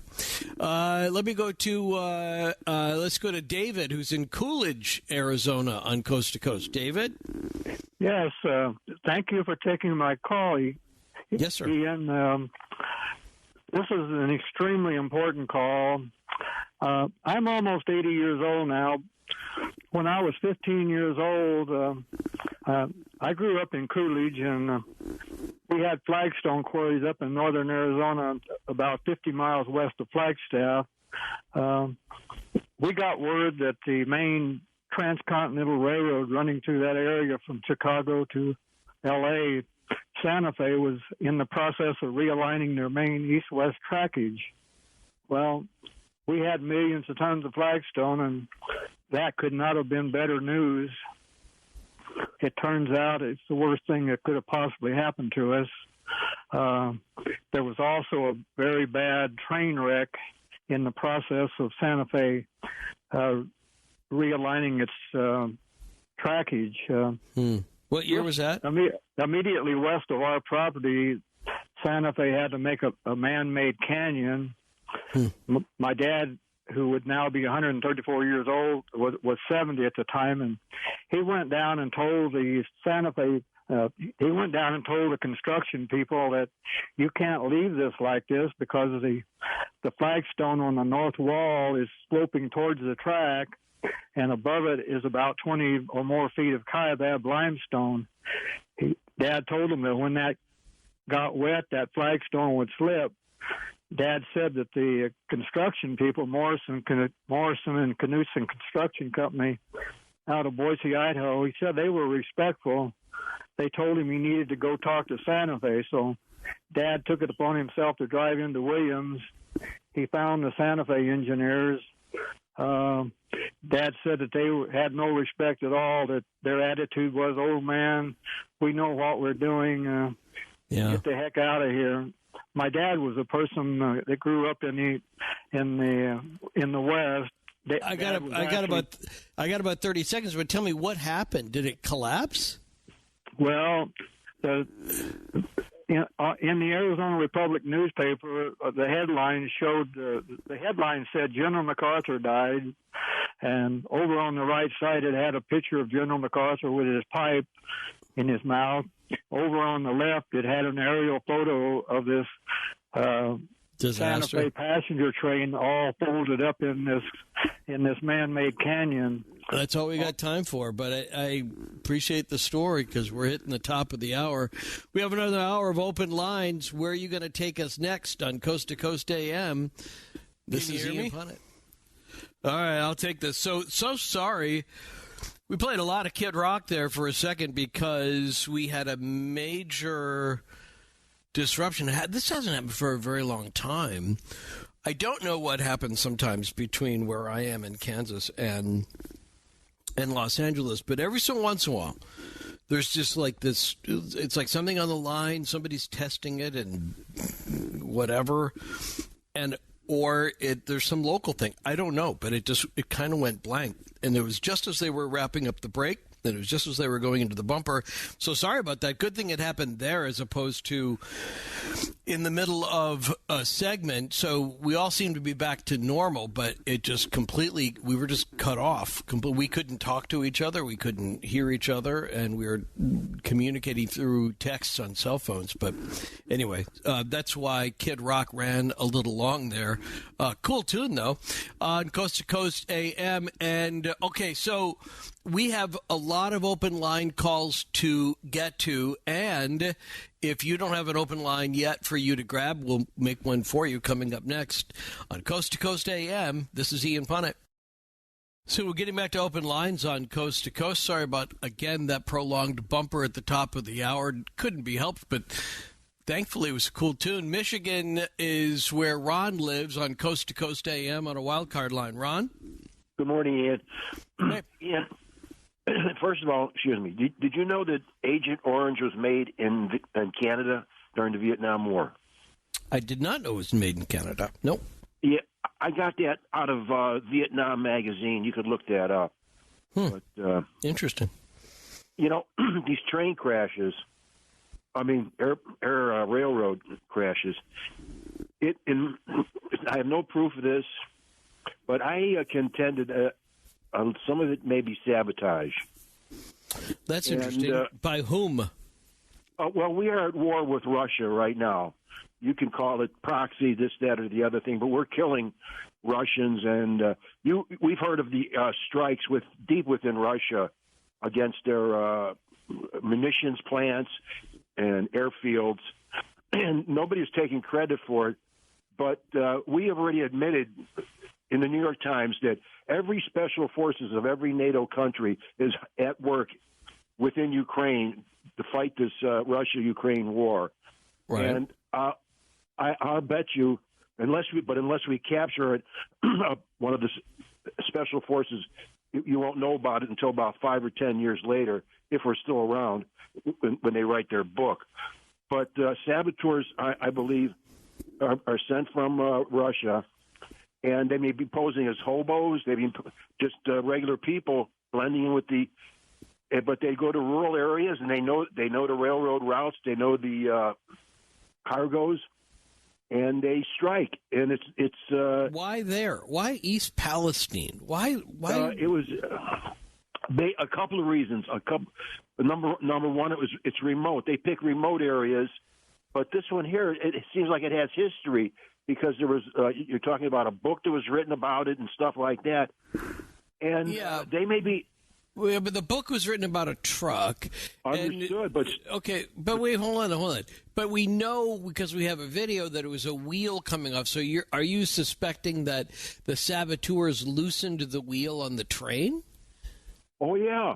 Yeah. Like I said, they could be posing as railroad riders of America. Hobos who have been infiltrated by Sputnas and their special forces. And all you have to do is cause a little, in my opinion, a little deformity on the tracks, and that'll cause the wheel to start screwing up because of all the deregulation and low maintenance of the railroads, and especially along the eastern seaboard, which goes back to the Civil War railroads. It's prime targets. All right. Well, I never thought about that, so I give it some thought before I respond. Brian's in Washington State on a wild card line 2 on Coast to Coast AM. Go ahead, Brian. Hey, Ian. Nice to talk to you again. And you can blame that shutdown with me. I'm the guy that turns off the street lamps and call and mess up the airwaves. But at least, hey, we got stuck with Kid Rock. Yeah, that's all right. So it seems like we're talking about trains, and I was telling Tommy I wanted to speak really quick about the Spain thing, but all this train talk, I have to mention it in my state, Washington State. 2020, they had a train disaster, Custer, Washington, basically up towards, the border of Vancouver, BC. And what happened on that disaster it was very simple. They have where all the trains connect, they're called coupler pins. And the only reason I know this, because where I work at Boeing, one of the great engineers split off and he just got bored of Boeing, so he was engineering stuff, the greatest switches for train tracks. So what happened in this 2020 disaster where they spilled, I think it was 30,000 gallons of crude oil, they call it coupler pins where all the cargo hooks together, but that's also tied into the air brakes, and you got an engine on the front, an engine on the rear, and if the rear engine, you got a puller and a pusher. Right. If the rear engine doesn't know that it's locked all connected by air brakes, so basically the rear engine senses that, okay, it's time to go, and the front engine is stopped, so it'll push it off the tracks. And that's what happened in 2020 in Custer, Washington. So that's just a little fact. But no, this is the part that I was telling Tommy about. What do you think for the biggest blunder of back to the trains?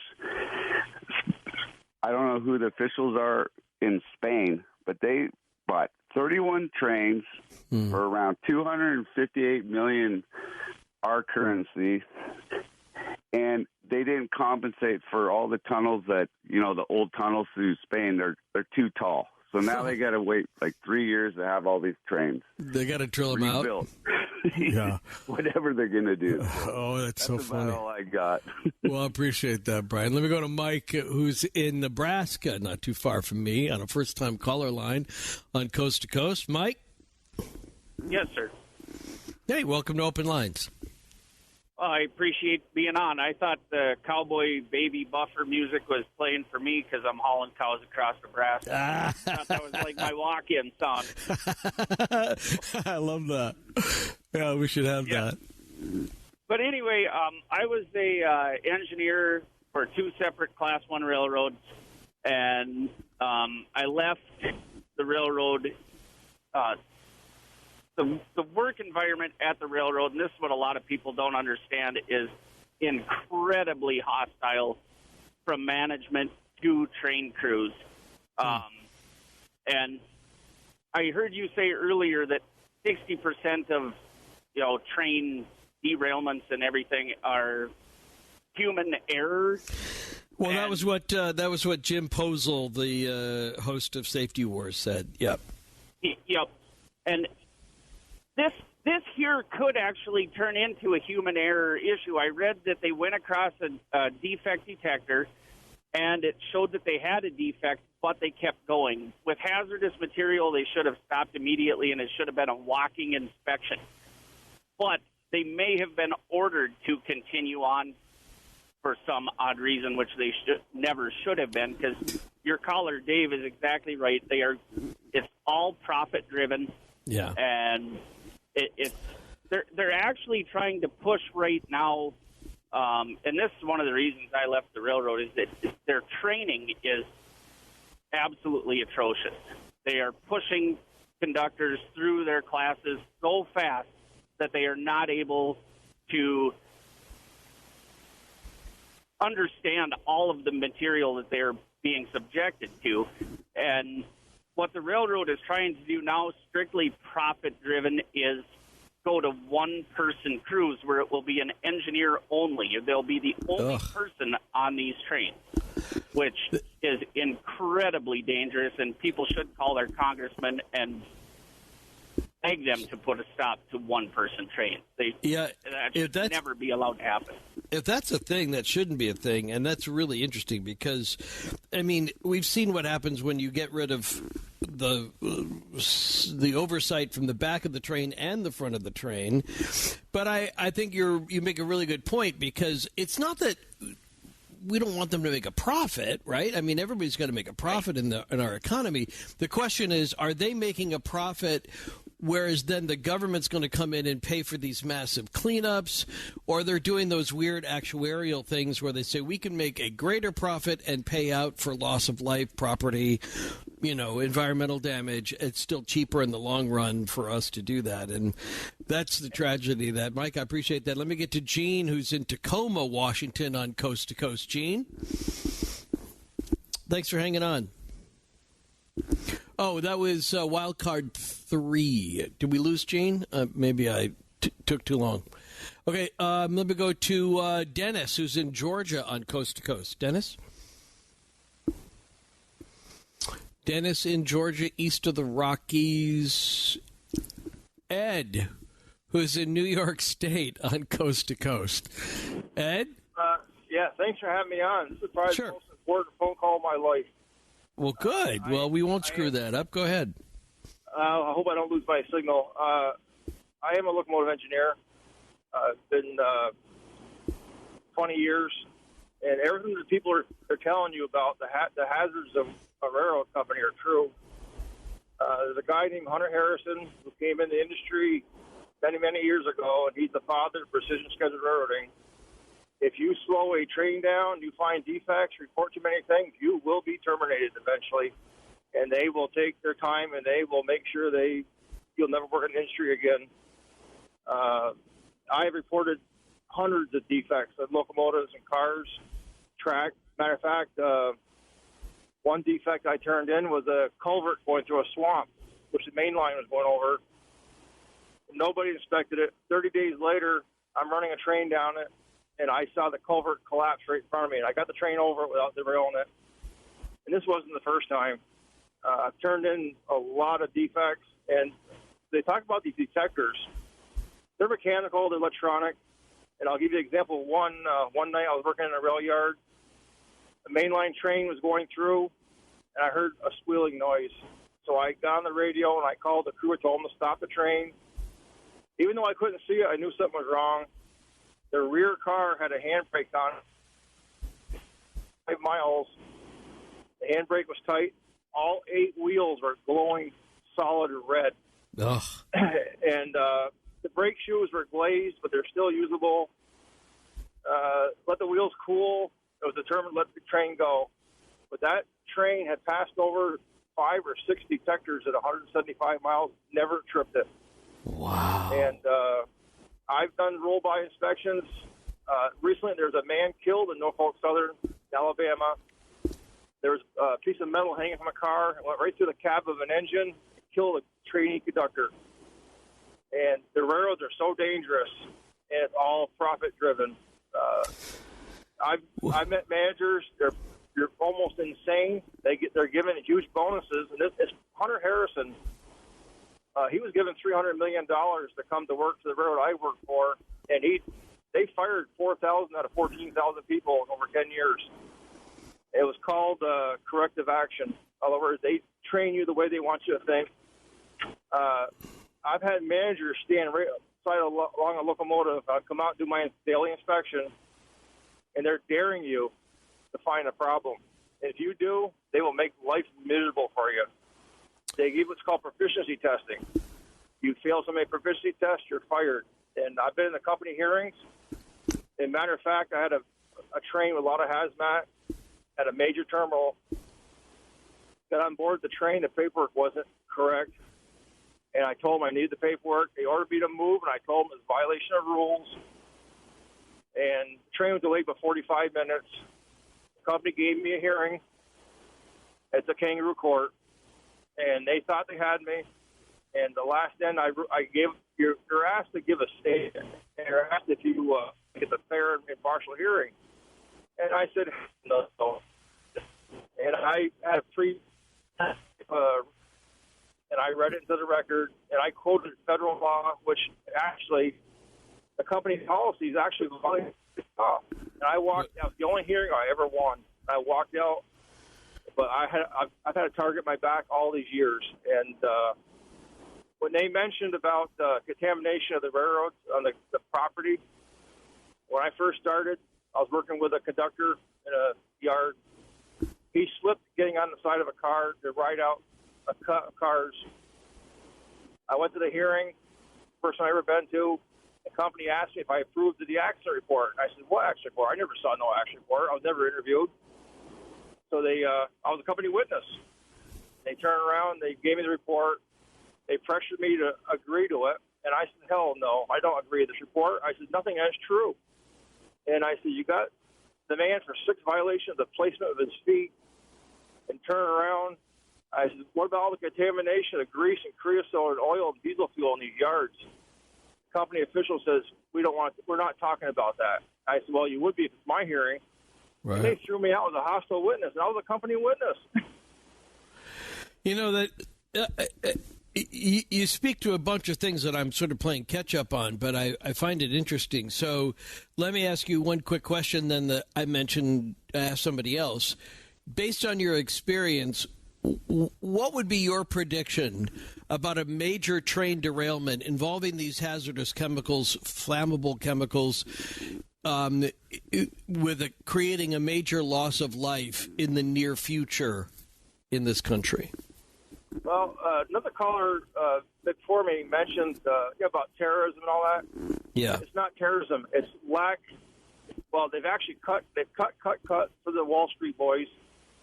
It's lack of eyes on the problem. They don't want to hear it. It's human intel. It cuts into their bonuses, and these people are insane when it comes to bonuses.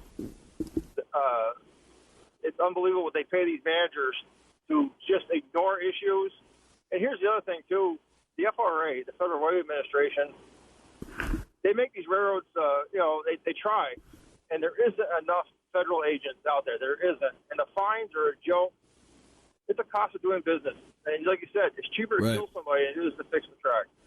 So let me ask you again: do you think it's going to get worse? I think so, and this accident in Ohio, you might want to parallel that with Chernobyl. All right. It's only the beginning.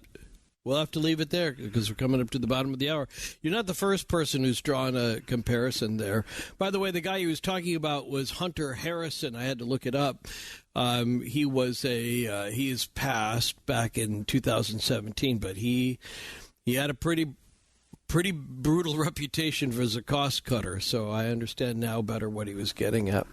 Only half hour left. Let's make the most of it. Open lines. Doesn't have to be about the railroads. Could be about anything. That's the value of the open part. On Coast to Coast AM, this is Ian Punnett. Tried to pick up the phone earlier to talk to Gene in Tacoma, but at that time it wasn't working, but I think we got it worked out now. Hey, Gene? Hi. Hey, it's Open Lines. Where are you going to take us? I live in Washington, in the state of Washington, and this hasn't been brought up yet about the derailing, the trains. And they have a lot of activists up here. I don't know, if you know how Seattle is. Yeah. Yeah. And they haven't caught them, any of the activists, but they will do something to the train tracks, not so that they will derail, but they will go off to another track, or they'll like a pull spur pin line. out. Yeah. Huh? Like a spur line, they call that, where it'll take it off the main track. Yeah. Yeah. And so the reason they do the things that they do, it's kind of a hard thing to know whether I should be upset with them or happy that they're doing things that normally, I wouldn't do, to keep chemicals out of the towns because they carry the chemicals, and then if there was a derailing in town, it would be a lot worse than Palestine. Yeah. There's a Palestine. Yeah, I heard Palestine, but it doesn't matter. But that's a really interesting observation. So you're kind of menza on that, because if these activists are saying, look, we don't want these chemicals going through our town, they're forcing them around the town. And maybe, it's going to take something like that a couple of times before the railroad industry changes its policies, I think. I'm with that guy that was talking about all they care about is the bottom line. And also, the mayor or the government in the city, they allow them to come in and, use the railroad in town where could pass through, and that would be an awful, awful bad. Well, based on the information they had, and I think that's part of what we're learning, is that like a mayor would, in good faith, if they're told, no, there's nothing bad on this train, then they may say, okay, well, you can come through, but only to find out later on if they're gaming that system and your townspeople, the people you represent, are in harm's way. Well, gosh, then they didn't make a good decision, but it wasn't their own fault, I don't think. No, but when I say activist, I mean for but ecological. Yeah, no, I get it. No, I totally get it. You brought up a really good point. I'm glad you hung on, Gene. I appreciate that. I'm going to try and get to some other people in before the top of the hour, but those were excellent points and definitely worth sharing. East of the Rockies, Dennis is in Georgia. We also had a problem picking him up, too. Dennis, can you hear us now? I can. Can you hear me? Yeah, perfect. Go ahead, bud. Okay. Nobody wants bad actors to do their bad things and all, but let me play devil's advocate a minute here. Sure. I mean, are we forgetting also that maybe millions of rail cars are moved with no incidences, and that they spend a lot of money, a lot of time on safety to try to prevent things? Sometimes, if you overlook something, it should not be overlooked. But a good example, you leave in your car in the morning going somewhere, the tires are aired up, they're fine, then you have a flat tire. Well, you had no way of knowing that tire was going to go flat. It just had a catastrophic failure. Sometimes metal and things and machinery, they just break down. That's the nature of things. But, I don't want people to be too quick to jump on the bandwagon of persecuting all our major industries in the country, when they have problems come up. But sometimes, like Johnson & Johnson and these other companies, DuPont, Monsanto, they get attacked a lot. Well, 30 years ago, they might have had a product that they were using that they had no idea that 30 years later, finally, results show that it can cause harm to people. No, I think that's a good. I think that's a good point. But let's remember too that part of what we learn in discovery from lawsuits frequently is just how long the company knew of a problem and chose not to do something. So I'm right with you in principle. I'm not here to try to, I keep saying, companies have a right to make a profit.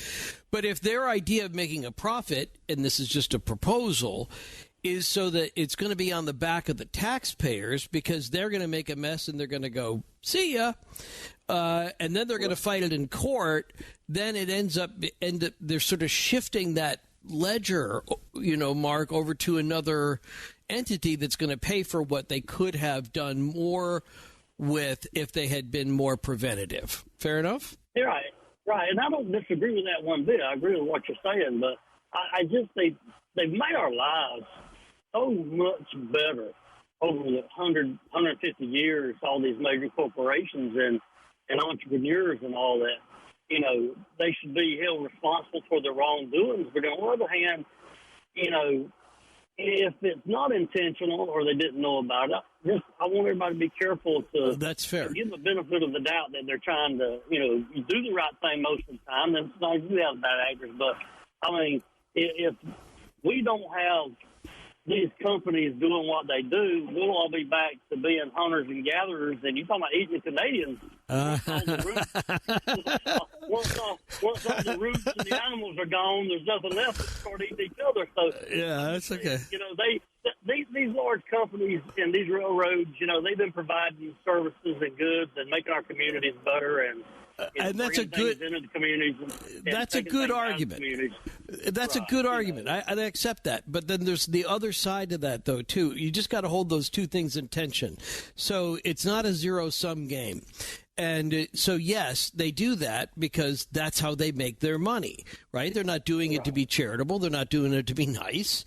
That's how they make their money. But if that means that they go into these towns and they're like, we have to report something because we've got 9,000 gallons of something, but if we only fill it up to 8, we don't have to report it, and then we don't have to slow down, then that's a problem because then they are just playing pussyfoot, I think, with what the regulations are, and let's leave that there. But it's a fair point, and I'm, by the way, UGA all the way. Steve is in Indiana, first-time caller line on Coast to Coast. Steve? Yeah, I've got a lot of little things. But did I hear you say on another show that you used to work at XRT in Chicago? No, never worked at XRT in Chicago. I was in Hard Rock, but never in XRT. Chicago, though, right? I worked for WGN in Chicago. Oh, that could have been like the opposite of WXRT in Chicago. Hard Rock. What are you talking about? But I worked for 103 KDF in Nashville, which was hard rock. I worked for 97X in the Quad Cities, which was hard rock. I worked for 96 Rock in Atlanta, which at the time was hard rock. So, okay. My point being is that, did you know Lynn Bramer? He was Lynn Bremer, yeah. He just, I heard he passed. DJ. I just heard he passed, right? Yeah, he just died about a month ago. Yeah, I saw that. He was a great guy, though. I really loved his style. He was a great on-air host. The guy was really deep, man, you know. I liked him a lot. He was well-read, and he was really educated, and he was, he had a little vignettes and his thoughts, that he'd put out totally. There. He was he was a cool guy. He was great. I listened to it. Now, here's the spooky thing. I listened to him when I was in college, so that was even weirder. He's one of those guys who's been around for a very long time. Oh, yeah, he was 30 years plus, I think. Yeah. I was a switchman in the largest steel mill in the world, working for that company. Now, I wasn't a Class 1 or anything, but when I was being trained as a switchman, one of the guys said, "This is how you derail a train. If they're working you too hard, you want a little break, this is what you do." Fast forward about 6 years, I became a re-railer on a crew that for a contractor in the same mill, and I did that for 10 years, and talk about a cool job. I saw everything, We just didn't do train derailments, but that was our main thing. But that was the coolest job ever. But I could derail a train in 5 minutes, man. It's not hard. No, because of literally in this case, all of the moving parts, right? It doesn't take much for one of those to fail, and then it's a domino effect. Just a little gap in a switch point, and boom, you're on the ground, Right. But I was sitting here thinking, there's a set of railroad tracks right near. I'm at home, laying in bed. A mile north of me, there's a set of railroad tracks. And I thought about this before. I've lived in 5 different locations in 2 different counties, okay? And I've never been farther away than 3 miles away from that same set of railroad tracks. Oh, that's interesting. Because we're at the bottom of Lake Michigan, Right. Choke point. Yep. All the railroads come through here. Yep, that's good. In fact, I grew up on what used to be the Chicago Northwestern, and I lived in 3 different houses along that line, and it got to, I don't know if you feel this way, but like other people would come to visit, like the train would wake them up, and the train puts me to sleep. I hear a train. Right. And exactly. My wife lived in a house that was like 100 yards away from the railroad tracks. Right. The train would go by and the whole house would shake. It was a lullaby, though. It was like everything. Everything was all right. Appreciate that thought. Let me get to one last guy, Steve, who's in Ohio on Coast to Coast. Steve. Hello, Jan. How are you doing? I'm doing all right. Where are you going to take us? You may be our last open line. Well, that's good. I'm taking you right back down here to East Palestine. And okay. We do say Palestine down here. Okay, well, why am I keep hearing people say Palestine? I'm so sorry if it's Palestine. Because they say Palestine for referring to the Mideast. It's when I first moved up here, I made the same mistake. Okay. But anyway, I've been through the crash site. Last night I came up downwind of the crash site about 10 miles, and there's about a 15-mile cone there. I come to the top of the hill from the Ohio River with my window down, and it smelled like somebody poured bleach in my cab. Oh, God. So I rolled the window back up, and that lasted for about 15 miles till I got north of the toll booth up there. And this is 14 days after the accident now. Wow. And and the question I have about their burn off is why did they feel necessary to burn this off? Because I deal with hazmat. I'm hauling gasoline right now. If it was cool enough to go over there to place explosives on the car, and once you got the chemicals out of the car, you got rid of the explosion hazard for the car. Why did we have to burn it? Why didn't we just take vac trucks and suck it up and move it somewhere? Right. That's what I don't understand.